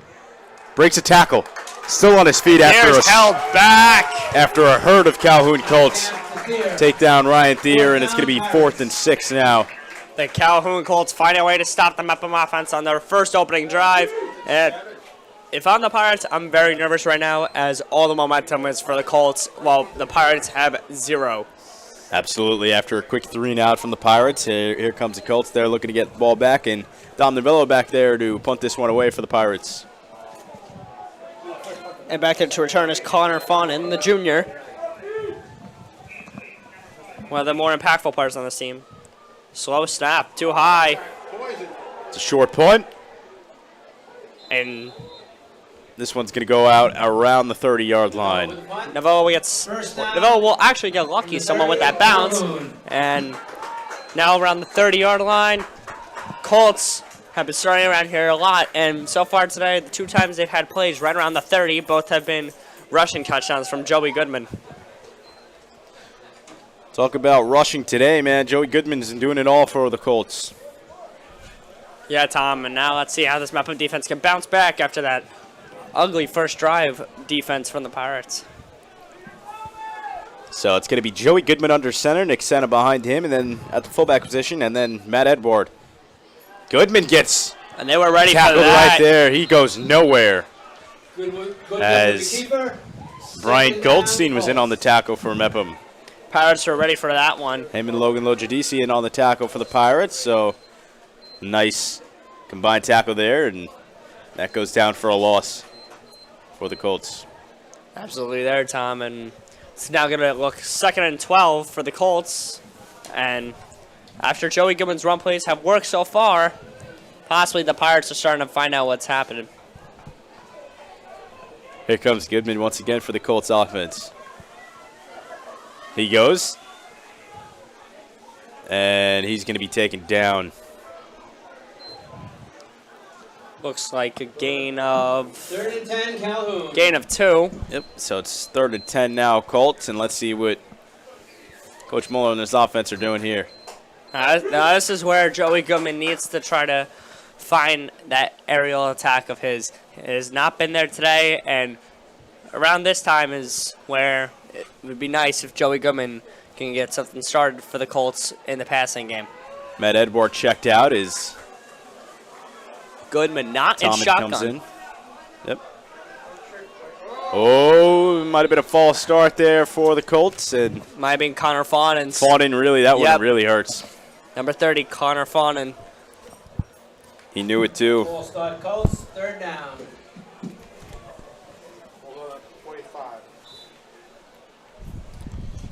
So a big break there from Mepham, as what was 3rd and 10 is now 3rd and 15. They can bring in Edouard now.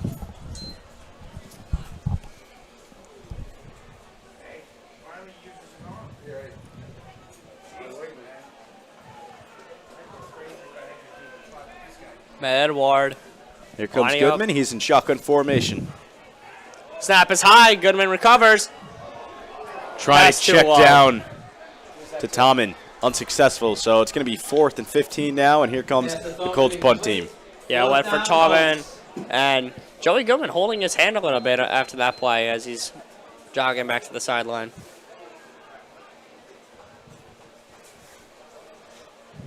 Done back deep for the Still holding his hand a little bit and might be a little shaken up. Yeah, Goodman looks like his left wrist almost looks a little shaken.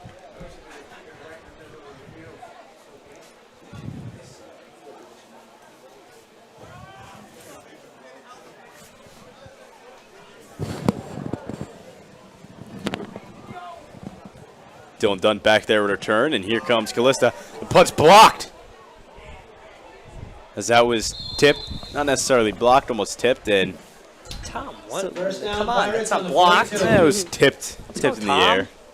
Get in the game. Come Unbelievable. on, Sean. Unbelievable. Hey, man. So Mepham's going to have good field position now. See what Hanekamp can do. on this drive here. Let's see if the Pirates can finally get on the board in this near start of this second half. So here comes Hunter Camp in that offense, and here goes Hunter Camp. Hunter Camp's going long. He's going deep. He's got Cooch. Cuccinella's He's caught got it. A big catch by Cuccinella. He's wrapped up and taken down around the 20. Cuccinella, first down. There's that aerial attack the Pirates have been looking for all day. Nick Hunter Camp gets another big play, and Cuccinella just finds separation and picks up a big first down. Here comes Hunter Camp now, and Deers to the left. Here comes Hunter Camp. Look at the pass. He's going long again. Mulqueen. Wide open. Incomplete. Just overthrown. Wide open. Hunter Mulqueen Camp was. had it. He had Stephen Mulqueen, the sophomore. Mulqueen might have been just a step behind, and Hunter Camp knew he had an easy touchdown, and that's miscommunication from the Colts D-backs.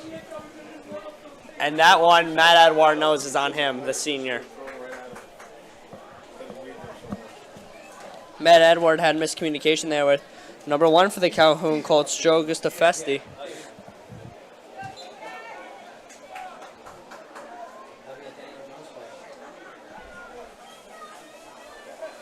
So here comes Hunter Camp now.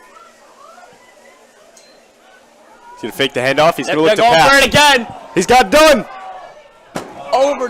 Overthrown. Same play. Colts. Third down, Pirates. Colts missed coverage again. Miscommunication. Another one on Matt Edward. Possible miscommunication once again with Joe Gustafesti. Gustafesti and Edward both talking to the coach now after 2 big plays. And now it's 3rd and 10 now for Mepham. Same play, same route, just a little overthrown again. Maybe a third time? Hunter Camp, look at a pass. As that one near nobody. It's the first time today Hunter Camp has gone for 3 passes in 1 drive. First time today, and all passes were unsuccessful.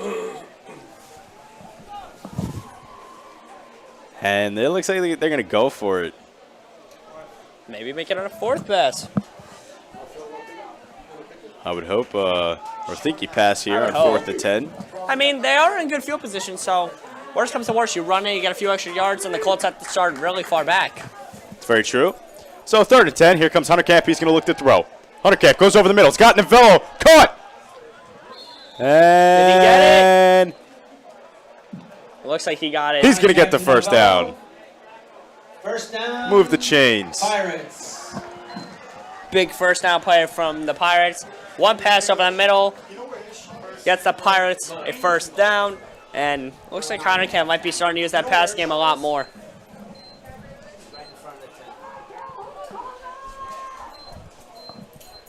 Here comes Hunter Camp now, and Mepham offense. Hunter Hunter Camp's going Camp. to keep it. Goes up the middle. Room ahead. Touchdown, Hunter Camp. Hunter Camp's just going to jog in there. 3rd of the game, 15th of the season. And the air horn goes off, and the Pirates. Just like nothing. Hill's jogging for that one, and the Pirates now lead 26-14. And they're going to convert on this extra point with Anthony Migliaccio and make the score now 27-14 in this 3rd quarter. And here comes the PAT from the senior Anthony Migliaccio. Mayo to hold, and the kick. It's good. Migliaccio connects for his first of the day. Calhoun Colts 14. And Pirates now lead 27-14. With about 7 minutes and 20 seconds left in this 3rd quarter. So Tom, Nick Huntercamp's first time really using the air attack there and using the passing game to his advantage against all D-backs on that left side with Matt Edward and Joe Gustafesti. What do you think the Calhoun Colts now have to do? What do you think the Calhoun Colts now have to do on their next drive in order to try to get points back on the board? Well, they really got to open up the pass game. You know, we've seen a lot of the run game. Joey Goodman twice 50-plus yard touchdowns, and you know, we really got to see them be able to open up that pass game a little bit and, you know, see Joey Goodman complete some passes on the day. Absolutely, Tom, and maybe you see a little bit of Lionel's action as he does have that very strong arm of his, and maybe start to attack with their pass game instead. You know, Sean, that's true, and that's what we've seen. You know, we've seen Joey Goodman with 15 completions the whole season. You know, 165 yards, 2 touchdowns, 2 interceptions. That's what we've seen. You know, and you know they really need to open that up. Yeah, Tom, couldn't agree with you more there. And here comes the kick from Migliaccio, and that's a nice boot. Fonen's right there. He's got it. Hits the outside. Slip. Doesn't slip this time. There's a nice big hit there from the Pirates. He's going to get past the 40. First down, Colts. Fonen with a couple big returns on the day today. Almost looks like he would be down around 25 or 30 and makes up for it and gets past the 40. So now the Met defense is going to try to stop Joey Goodman and that Colts offense. Goodman, who was a little shaken up after that last drive, is now coming back on the field and looks like he's okay.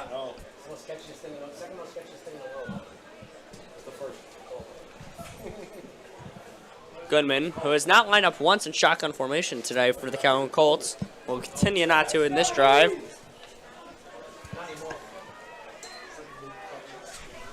Goodman keeps it. Goodman up the middle. And a swarm of Mepham Pirates right there to take him down after a gain of a couple. Goodman does get a nice gain on the first. Makes it now 2nd and 3 for the Colts offense. And so far, Goodman has been very impressive with the legs today. 100%. You know, that's one of Goodman's key factors is be able to run and, you know, execute plays and be creative. Agree with you there, Tom. Here comes his Colt offense and Goodman, Senna, and Thaman right there.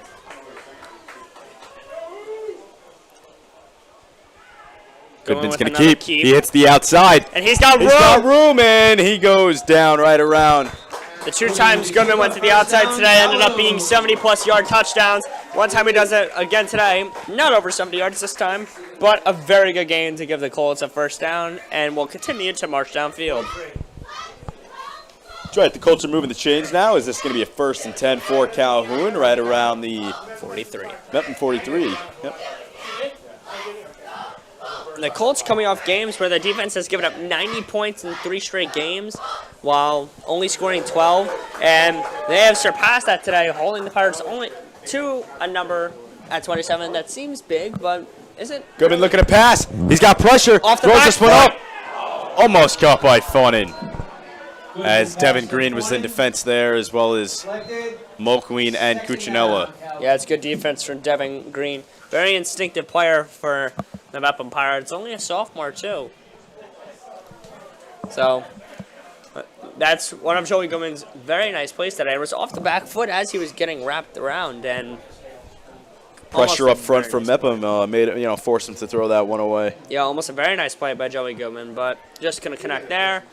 And one thing we also haven't seen from Joey Goodman today is he has not lined up in the shotgun formation once. A couple times, Sean, but not really often. First quarter? Here comes Goodman. Wrapped around as a herd of Pirates, including Brian Goldstein, are right there to take down Goodman. And this is a big play for the Colts. If the Colts can get a big first down here, and possibly even a little more yardage, then you're in field goal range with a very strong kicker, and you have an offense that has been pushing the chains today with Joey Goodman. Yeah, Sean, it was a couple times today that Joey Goodman lined up in shotgun formation. I don't remember that, Tom. What can you do? Sorry, man. It's tough. It's Saturday, all right? We're not in school. We all forget. Well, Goodman under center. Senna and Edward. Goodman looking to pass. Off the back he foot. Goes. He's got someone. He's got looking for Gretchen. And no flag. It almost looks like Mulqueen had total pass interference on that one. Does that look like that might have been a PI call? And that almost looked like Mulqueen's 2nd PI of the drive for the Colts. So not too sure about the no call. Tough call there for the refs. Yeah, 2 times now Stephen Mulqueen might have had a pass interference that should have been called on him, but gets lucky with the no call and Colts could go for it here, as Joey Goodman is staying on the field. Excuse me, Joey Goodman now goes to the sideline. The Colts take a punt. Galissa's going to go ahead and punt this one away for the Colts. And Dylan Dunn receiving. Dunn's back there. Strong Almost punt. blocked there, bum Thier. Dunn with a big return. He's got room ahead. A big return there from Dylan Dunn. Didn't have too much room ahead. He had two guys in front of him, Tom, so. To the sidelines, but he wasn't able to All get right. that. Okay, pal. He did, man. He did. And now, let's see Nick Honorkamp. See what he can do with the Mepham offense, leading 27-14 in this third quarter.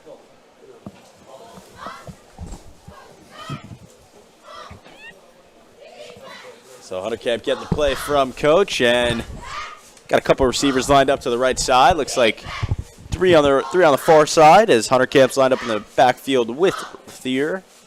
Looks like Harrington's first time lining up as a wide receiver 1 for this wide receiver core today. So Honorkamp in shotgun formation now. He's going to hand this one off to Thier. Thier breaks the tackle and goes. Thier goes for a little counter play, just doesn't connect there, and it's not going to be 2nd and 9 for the Pirates. So Tom, since the start of the second half, what have been your takeaways so far from both teams? Calhoun's really got started. You know, they really realized what they were doing wrong, and they jump-started the offense. Saw a big run by Goodman, and, you know, they really understood what they needed to do. And Honorkamp's got it. He's scrambling to the far side, looking to pass. He goes deep to Dunn. And that's going to be a pass interference call on Oakhorn. They're going to call that one. Big hit. That was a big hit made by Calhoun, number 27, Ryan O'Kern. Didn't think he did, but clearly hit him.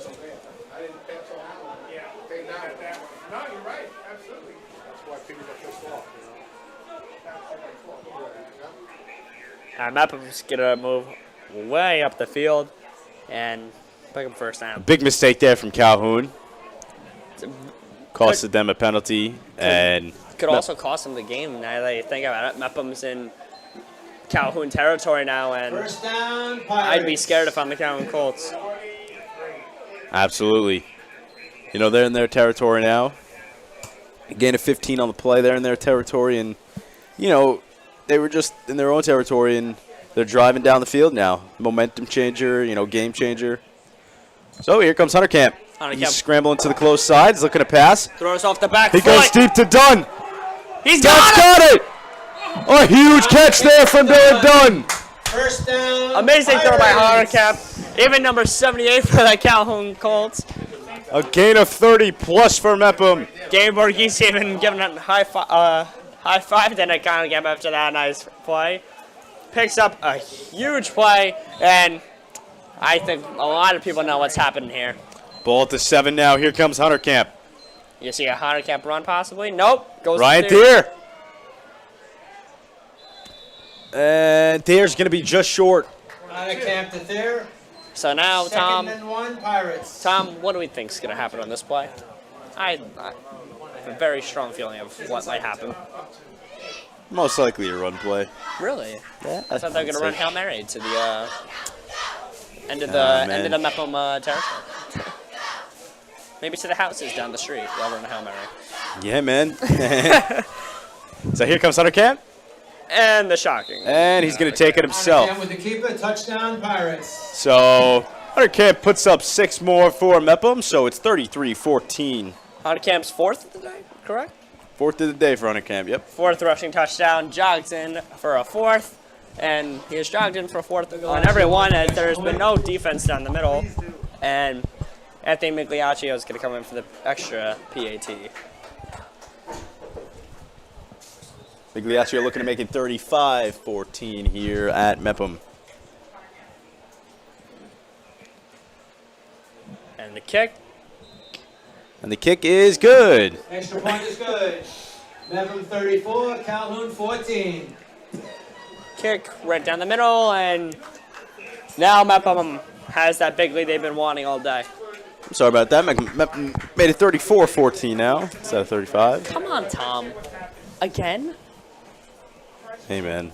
I thought they had the extra point before. Not that guy, pal. Not that guy. You're right, Sean. You're right, man. Hey, we're all different, right? It's all right. It's all right. And we all make mistakes. It's all right. It's like you made one, man. Okay. I make one like it happens, right? It does. You're right. You're right. It's also Saturday. No school. Kind of having that weekend mindset. So it's also very nice out as well. Earlier this morning, it decided to pour on us as we were setting up. Torrential downpour. Torrential. And now rain has cleared up, and well, rain is out later tonight. So good weather for a football game here. And yeah, a little windy, a little the breezy. morning not so much, and the night not so much, but the afternoon, a nice sunny sky here at Mepham High School, just around 60 degrees. Yeah, and you can. Oh, thank you, Mr. Meteorologist. Listen to you now, man. Here comes Migliaccio. What a stutter step. As that one's going to bounce past the Colts, and Edward's going to pick it up. And there He's hit hard. Far, far, far in Calhoun territory, and Colts are going to have to go a long way now. Yep, now we got to see Joey Goodman lead a Colts offense who has yet to score since the first 20 seconds of the third quarter, and will now have to find a way to march downfield against this momentum shift from Pirates defense. Edward looks a little shaken up as he's limping off. And that could be scary for the Calhoun Colts.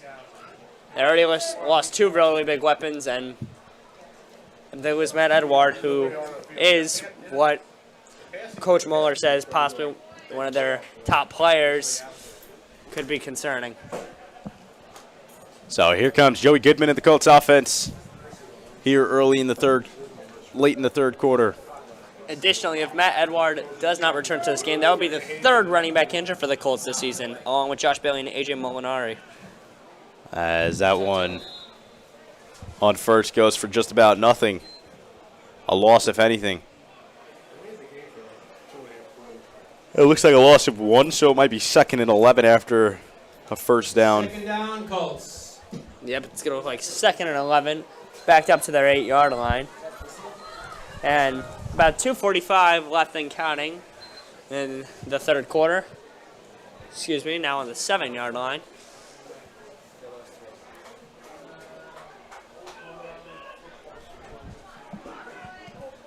Here comes. Oh, there's a Ball's fumble! out! And it looks like Calhoun recovered. A big fumble there. And looks like Calhoun jumped on it. Mepham's got it! Don't know what happened at the bottom of the pile. Looked like Calhoun had it. Brendan Moran came up with it. It looked like as they were going down to the bottom of that pile, Calhoun had the ball, but Brendan Moran came up with it. So looks like the Pirates get out the ball at the 7-yard line. So now it's 1st and goal, Mepham after a huge fumble, and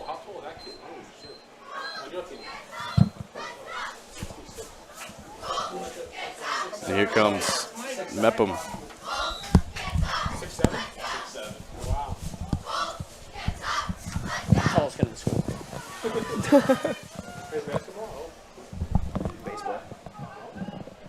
Baseball player.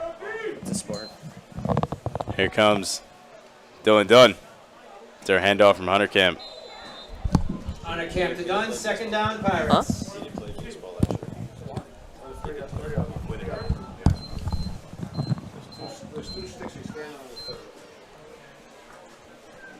So Hunter Camp in shotgun formation. 2 receivers to the close side, 2 to the far. Hunter Camp. Pitch this one to Dunn. Dunn makes a nice tackle. spin move. And he's going to be just short. Pitch to Dunn, down at the 1. And if Mepham scores here, Tom, I'm going to be shocked in the fourth quarter if we see Peter Mayo take over for Nick Hunter Camp, just so the healthy starting quarterback for the Pirates is good for playoffs. Flag down on the play. Yeah, I would have to agree with you. I wouldn't be shocked at all. There's a flag down on the play. And looks like Mepham's going to... Ball's going to be coming back far. Personal foul, it looks like. personal foul on the Pirates? 15 yards. Yeah, looks like a personal foul from Mepham. It's going to be second down now for the Second goal Pirates. for the Pirates from the 18. So, second and goal now from the 18 of Calhoun's 18-yard line. Uncertain of what the personal foul call was there. Here but comes Hunter Camp. He's going to pass the ball. He's got Holtzman over the middle. Makes a couple moves. Holtzman. On a camp to Holtzman for a nice gain. Taken down after a nice gain from Mepham. The two senior friends with that strong chemistry. Now, still be third and goal, but very close to the end zone now. And here comes the Mepham Pirates. So it's going to be third and goal now from the 4-yard line. And Mepham's going to line up 3 wide receivers to the right side. Additionally, we're under a minute now left in this third quarter, 45 seconds remaining. Pirates still maintain that 20-point lead.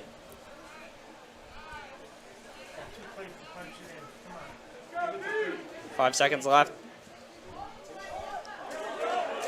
As he's taken down. And Almost a delay of game for the Pirates, as I think they were just chewing clock. Fourth down for the Pirates, and Honick's going to run to a sideline. Talks to Coach Cracco. Possible little miscommunication. So 15 seconds. Are they going to be able to get it off in time? It looks like they're gonna. So here comes a fourth and goal play from of the third. 4. Honick rolls. Nothing's there. Honick forced it. Almost intercepted. And Not a smart play from Nick Honick. Calhoun will take over on downs. that's the end of the third quarter. 34 Mepham, 14 Calhoun. Not a smart play by Nick Honick there. If it's intercepted in the end zone, Calhoun Colts are gonna start at the 20-yard line. But since it's incomplete, now they will start at their own 15, I believe.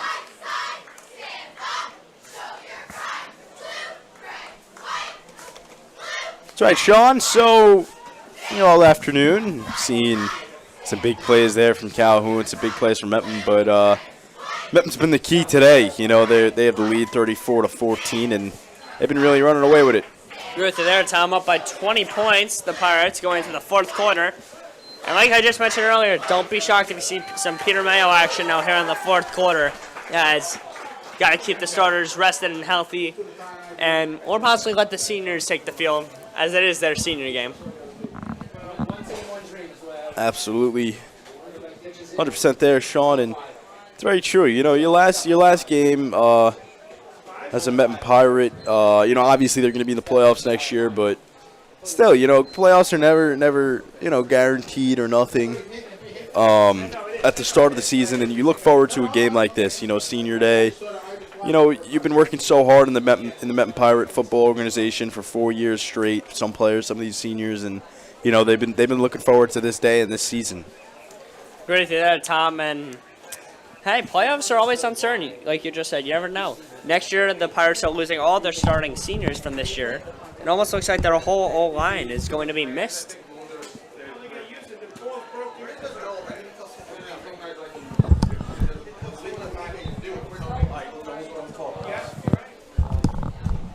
So here comes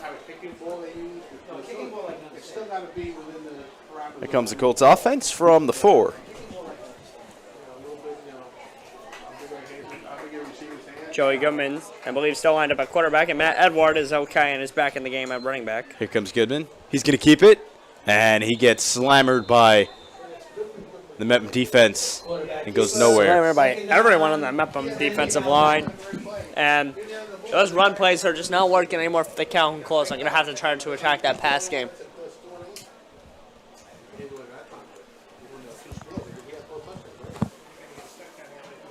So here comes Thommen in the game now for the Colts.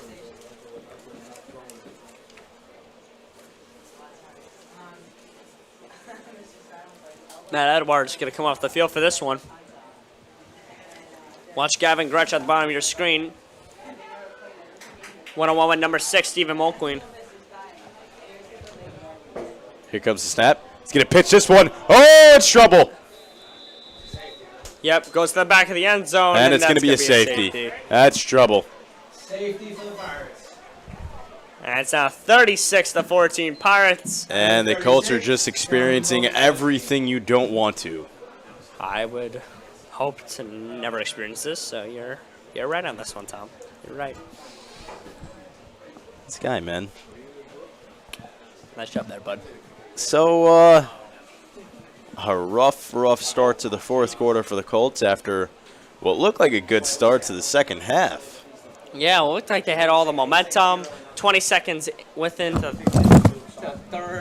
third quarter, and the Colts had a big run from Joey Goodman, and now everything is falling apart for this offense. That's right, Sean. And Mepham definitely got where they got their foot in the door and really showed them what they're made of this year. Yeah, Nick Honerkamp took over in this second half, using his legs and the arm, and now Mepham offense will take over, I believe. Yes, as Calhoun will punt it off after that safety.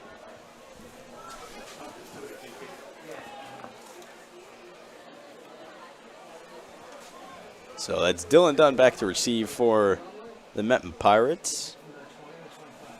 Alongside Cuccinella right back there with him.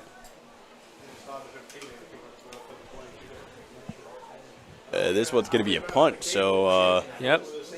looks like Callista's going to punt this one away. And Dylan Dunn and Michael Cuccinella back for the Pirates. so here comes the punt. Never really see one of these. You always see the ball on the ground. But Mike Callista with the punt, and It's near midfield. that one's going to fall. Does Calhoun have the ball? Calhoun's got it! Got it! Very sloppy for the Pirates there. Pirates just thought they were all right with it. And someone accidentally touches it, and Calhoun covers and gets the ball. But is it a little too late, Tom? Oh, I was wondering why Mepham didn't catch it. I was a little confused there, too. I thought Ryan Thier would go pick it up, but seems to be a hurt Pirate. And it seems like number 32, Ryan Thier, is hurt. That may be a major loss to the Pirates. 100%. It's a starting running back right there for the Pirates, and Ryan Thier is very hurt and is having a very hard time walking right now. Steers down on the sideline, so Pirates are going to look to stop this Colts offense right now. And here comes Joey Goodman. Oh, looks like we got a false start. Yep, and the Colts know it, and they're going to move back. Just such a good play. Now losing a few yardage on that one. 15 Colts. So 5 yards from the Colts taken away. Matt Edwards going to come out. He was a little shaken up earlier. He's doing all right, Matt Edward. Yeah, one of the most impactful players for this Calhoun Colts team. Yep. And here comes Goodman, Senna, and Dahmen in the backfield now. Goodman with the fake pitch. He goes to a screen. He's got Fonin. Fonin's turning it up. Fonin at the 30. And the Colts have not done that all day. And like we said at the second half, if they, at the beginning of the second half, like we said, if the Colts can manage to find those little short pass plays, they're going to take advantage of this Mepham defense. And first time they do it today, it works perfectly, and are now in the Mepham territory. Nice job by Fonin. Turned it up downfield and really got what the Colts needed. Yeah, Tom, and now this Mepham defense has to bounce back, and Joey Goodman looks like he's found a little rhythm going. Here comes Goodman looking to pass again. Off the back foot. deep. No good, incomplete. Touchdown by Cuccinella. That was close, man. Second time, excuse me, Gavin Gretsch has been targeted all day. Want to know why they would attack the very tall wide receiver 1, and seems like someone's seriously hurt for the Calhoun Colts. Player down for the Colts, and both teams are going to take a knee. And for the Mepham Pirates as well, looks like.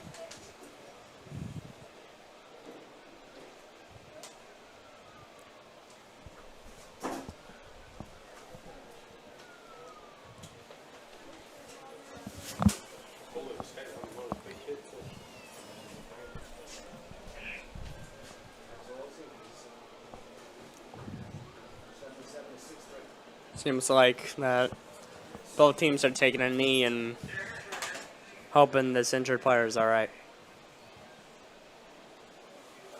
Might need the EMS to come out and check on him. Absolutely, he seems extremely hurt. Yeah. Not really moving right now. Still got his helmet on, and here comes. Oh, nope, he comes up. Had a little false alarm. Let's have a big hand And it looks for like- Kevin Perry. It's like number 77, Gabe Borghese, was the injured player.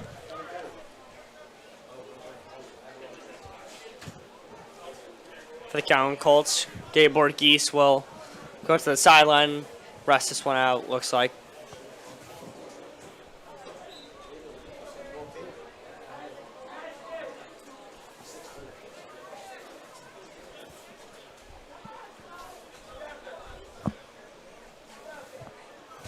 So here comes Goodman now.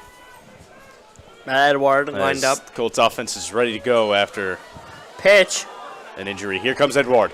Makes a nice move He's taken down right around the 25. by Brendan Moran. Goodman to it wide. And a gain of about Third 5. down from the 25.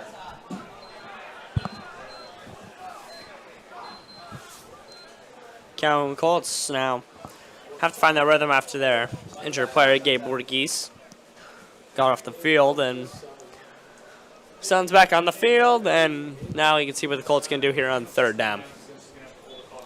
So about 9 minutes in running now for the Colts, and it's really what can they do here in the last couple of minutes of this game.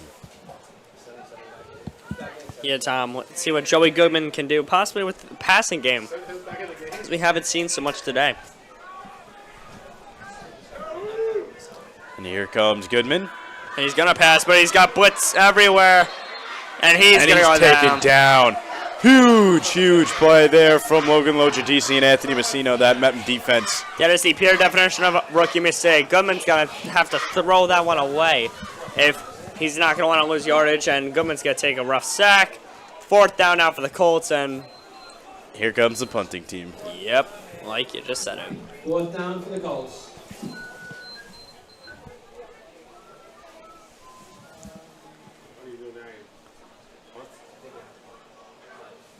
Yeah, it does not look like the Colts are going to go for it at all, even if in the fourth quarter. So here comes Callista ready to punt this one away. Down to Dylan Dunn. Mepham punt receiver. And here comes a little high and gets the kickoff. Oh, yep, roughing the punter, yep. They lost that one. That one's going to go on Flag Mepham. on the play. That's going to be roughing the I punter. talked a little, Logan. Logidisi there. Yep, Logan Logidisi had a bad penalty and was talking to Callista after the play. Could have been unsportsmanlike conduct at one point.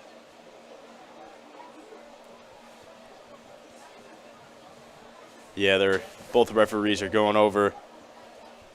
The penalty is here now. It's going to be roughing the punter in this one. Down inside the one? Went to the end zone. It went to the end zone? They find the penalty, hit the ball on the 1 yard line. I think. I don't know where it went to. I don't know where it wound up.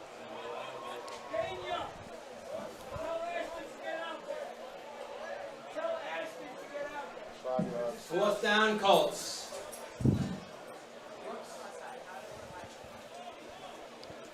So it's going to be replay now after roughing the punter call. Looks like they're going to accept the penalty, I believe.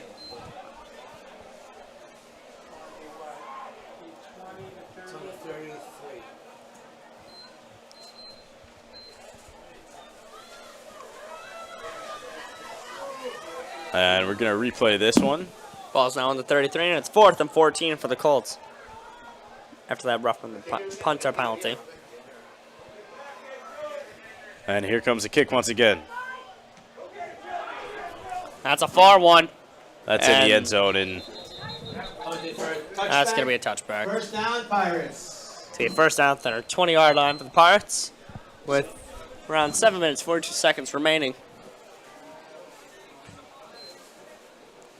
And here comes the Mepham offense. It's good news. Ryan Thier was back out on the field for that play. And it is Nick Honekamp at the quarterback position coming back in. Sean Thier seems to be doing all right. Yeah, Ryan Thier is back on the field, which is good news, as he did have trouble walking off. Just exited before, and Honekamp almost picked off after a high throw to Dylan Dunn. Mulqueen not Goodman running. was right there. Looked like Steve Mulqueen was not running the correct route there, or it was just bad timing on the throw, and it's going to be 2nd and 10 now for the Pirates. So first play, Coach Cracco intended to pass that one, and here comes 2nd and 10 now. And I would just imagine the Pirates are going to try to just run out most time they can. Yeah, that's what I would imagine too, Sean, but you got to keep the clock moving as the clock stopped right now. As Dunn's got this one. It's good blocking. And he's got about a gain of 7 or 8 on that one, and time will keep ticking, and 1st down not converted. It will be, looks like 3rd and 3. So a 3rd and 3 for Mepham, and here comes Honekamp in that offense. Look at get a 1st down completion here, or any way or form they could do that. So Honekamp at shotgun formation. Got Novello to the right. Hands this one off to Novello. Bulges ahead and just going to be short. 4th down, Pirates. 4th and 1 from Mepham. 4th and 1 for Mepham. See what they choose to do here, either with the running game or pass game. Big 4th down for Mepham here. To be safe, I would give the ball to Dom Novello here. Nick Honekamp leaving shotgun formation. He bulges ahead for a 1st down and more. Mepham's got it. It's a very veteran, smart play call from Nick Honekamp. 1st down for the Pirates now, and clock is going to be keep on ticking. So just about 6 minutes now left here in the 4th quarter. Honekamp's going to pass. He's going to fake it. He's going to run. Still running. Honekamp taking runners, taking defenders with him on that one. So it looks like 2nd and 7 now. And Honekamp, after he looked like he was going to throw a long ball to Michael Cuccinella. Well, trying to get a little yardage, 3 yards. So 5 minutes and change now left here in the 4th quarter. And Honekamp ready to go. Shotgun formation. Here comes the snap. He's going to keep it. It's going to be quarterback keeper, Honekamp. He's got a 1st down and more, and that might go down as a horse collar. Yeah, it looks like a horse collar. Face mask or horse collar. Looks like it's going to be on Calhoun otherwise, yeah. Yeah, otherwise it's going to be a personal foul for the Colts and 1st down for the Pirates.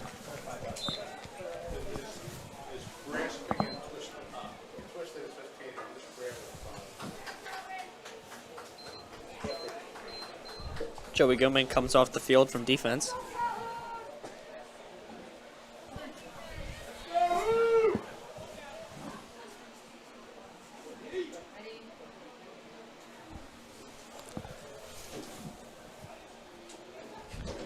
Hunterkamp keeps. Hunterkamp's going to keep, and he gets He's still on his wrapped feet. up. He's still on his feet, trying to break some tackles, and about a loss of 1. What could have been a loss of 5. Keep us second and 11. We're under 5 minutes now in this fourth quarter. Pirates still leading 36-14. And that's going to be, like you just said, Tom, a loss of 1.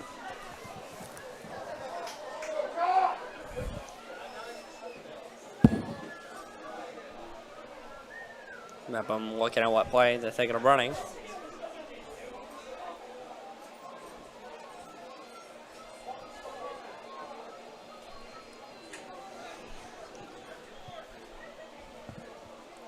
Might also be Coach Cracco just killing some clock. As this one's going to be a timeout. So 4 minutes on the dot left here in the fourth quarter. Killing clock until there's 1 second left until the live game. Coach Cracco's just trying to get. Coach Cracco's just trying to get most time off the board and.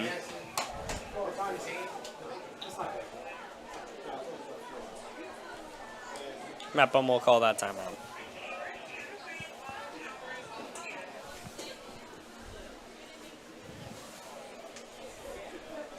So timeout here and a little break for players. You know, there's nothing you could really do in this situation. You know, Mepham's just running the clock out here in the last couple of minutes.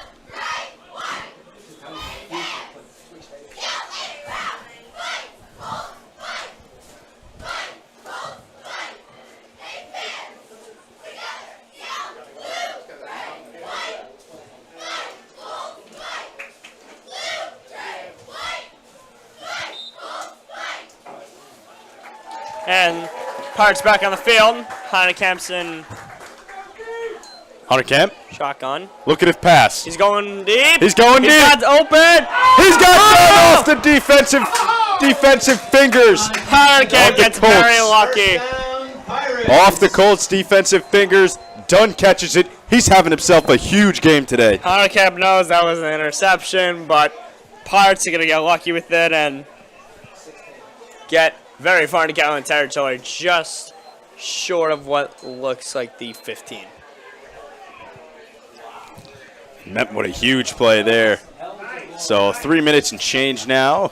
That is one of those lucky plays that Pirates always hope to get, and every football team hopes to get.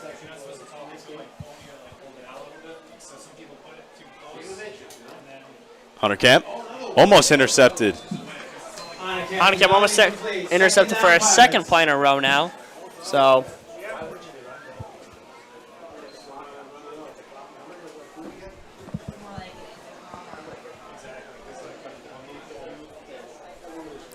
and here comes Mepham offense. Hunterkamp's in the shotgun again. Hunterkamp hands this one off to Novello. Novello hits the far side. He's got room. First down. Touchdown, Mepham. Novello has been very quiet today with the ball. Novello, Gets on the board. Novello gets himself 6, and a nice play there from Mepham. Put 6 on the board, and 42-14 now. And the Pirates are just unleashing the offensive power they have on the Calhoun Colts. And it looks like Migliano is going to get the kick. Excuse me, Migliaccio.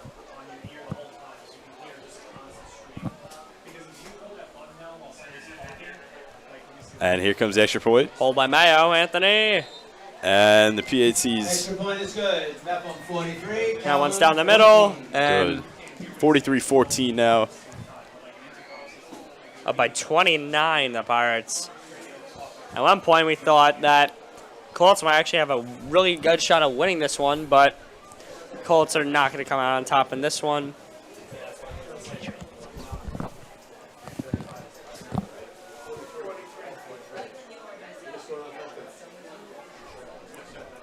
So 43-14 now. And now, don't be shocked here, folks, for the Calhoun Colts if you see Wyatt Knowles coming at quarterback and just get a few reps in.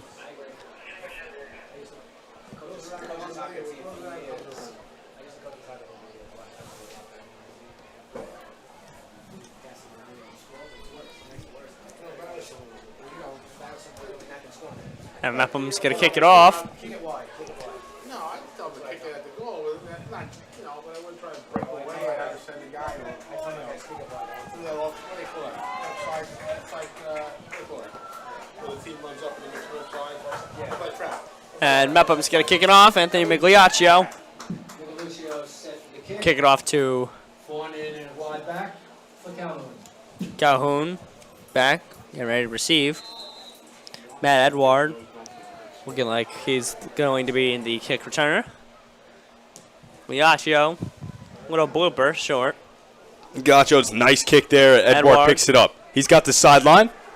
Edward turns up after he's taken down from behind by Lojadisi and Garasio. Edward with a big return. First down, Colts. Just a little too late, though. And looks like some of Mepham seniors you might see come in on this last drive. As you see, number 75, Dom Casella, coming in for the Pirates. Along with number 70.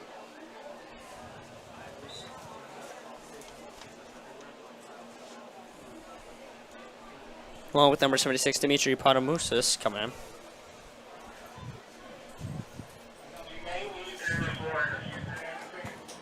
And it looks like Mepham's just going to bring in some bench reserves as they'll also bring in number 18, Michael Edelson. Goodman looking to pass. He's got a receiver on the far side, taken Tyler down. Usler with a nice hit. Goodman to Hernandez. First down. Isaiah Hernandez with a nice catch. Yeah, it looks like Mepham's bringing in the bench unit. The Just scout get team, some yep. playing time. Yep. 3 minutes exactly remaining in this fourth quarter. Pirates still winning currently at the moment, 43-14, and ball will be placed on the 49. Yeah, we were fine. So Tom, Mepham comes into this one off 2 straight wins, and Calhoun's coming off a rough loss, 36-6 against Glen Cove, and Calhoun shocked us in the first half, but just didn't come up on top in the second. Edward with a nice run after he's hit by a herd of Mepham Pirates. Well, Sean, you know, Mepham started the season off 3 straight wins. You know, a big win over Cary, then they beat Roslyn, then they beat Roslyn, then they There goes the headset. yeah, right. Then they beat Glen Cove on homecoming, and then it was 2 losses to the 2 top teams, and then you know it's Baldwin New Hyde Park, who they beat last week on their homecoming. And now, you know, a big win today over Calhoun. It's, you know, it's putting a lot of momentum for Mepham, you know, giving them a lot of momentum going into a big playoff game next week. Yeah, Tom, the Pirates will host November 6th, the playoff game against an opponent that they are uncertain of yet. And here comes Goodman. Goodman looking to go to Gretsch. He's got Gretsch! And Gretsch drops it! Was in his hands. Third down. A big play there, dropped by Gretsch. So it's going to be 3rd and 7, or 3rd and 6, actually, with 2 minutes left here. 2 minutes, 3 seconds left here in the fourth quarter. That was a good ball by Goodman, too. Yeah, it was a nice pass right there in Gretsch's hand, and just unable to hold on to it. Yeah, and now as right before the 2-minute warning is about to connect. Well, excuse me, no 2-minute warning. Okay. And here comes Goodman. He's lined up alone and in motion with Stoneman. Stoneman's got it. Hits the outside. Taken down Wait, menu. just around the first down mark, and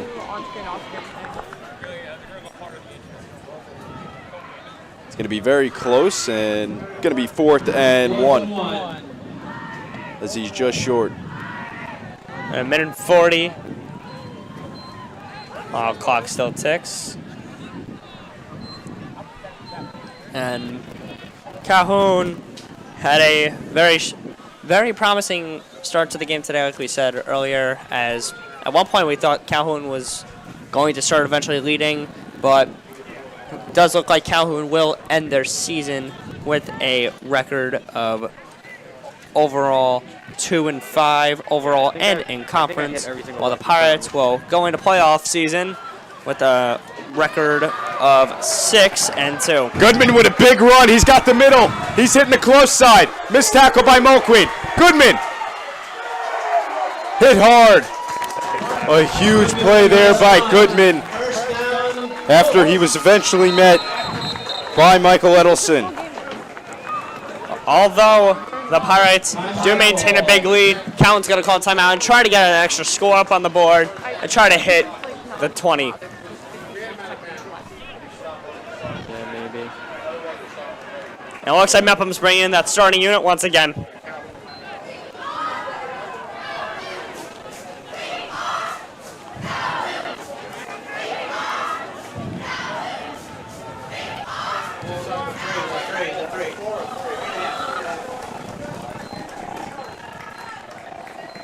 Yeah, Mepham's whole starting unit's going to come in now. Try to stop the Calhoun Colts from getting 20 in this one.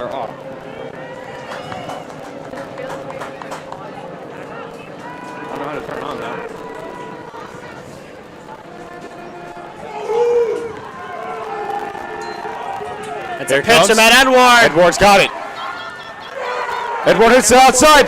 Edward gets it. Touchdown, Calhoun. It's a nice play by Matt Edward.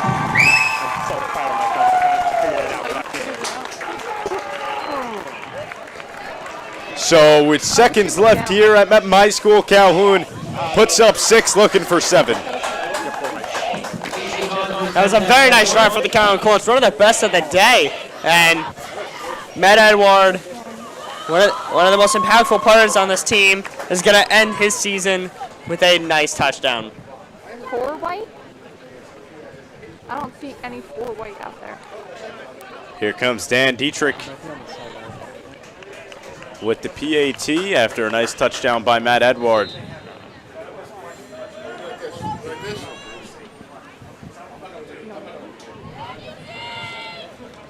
And the kick. It's good. It's a laser short. Dan Dietrich's last PAT of his football career is good for the Calhoun Colts. And now we'll see Mepham's last offensive possession of the regular season before November 6th. So Tom, Calhoun has been rebuilding for the past few years, and now that Joey Goodman, who looks like a promising quarterback for the future with the mobility he owns, how do the Colts view next season as? A rebuilding season or a all buy-in season? I think it's an all buy-in season. Goodman's got the potential to be their starting quarterback for the next 2 years easily. You see what you saw this season, and you just build off the receivers and running backs and go from there. Great through that, Tom. And there's some young talent on this Colts team, and that could be definitely implied next year. Good through that, Tom. And you're going to see Mepham. Dylan Dunn's going to receive this kick.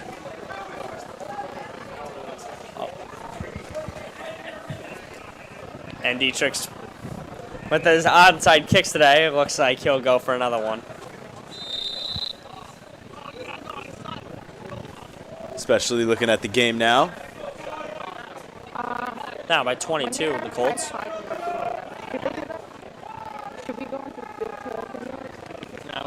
Here comes Dietrich.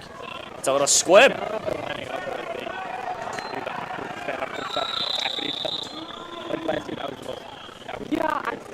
Taken by Dunn, first down, Pirates.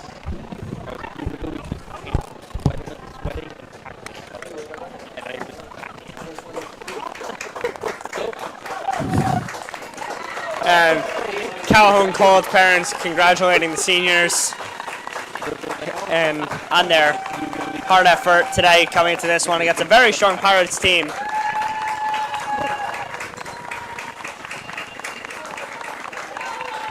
And with 40 seconds and clock still ticking, regular season, this will be the Pirates' last offensive possession.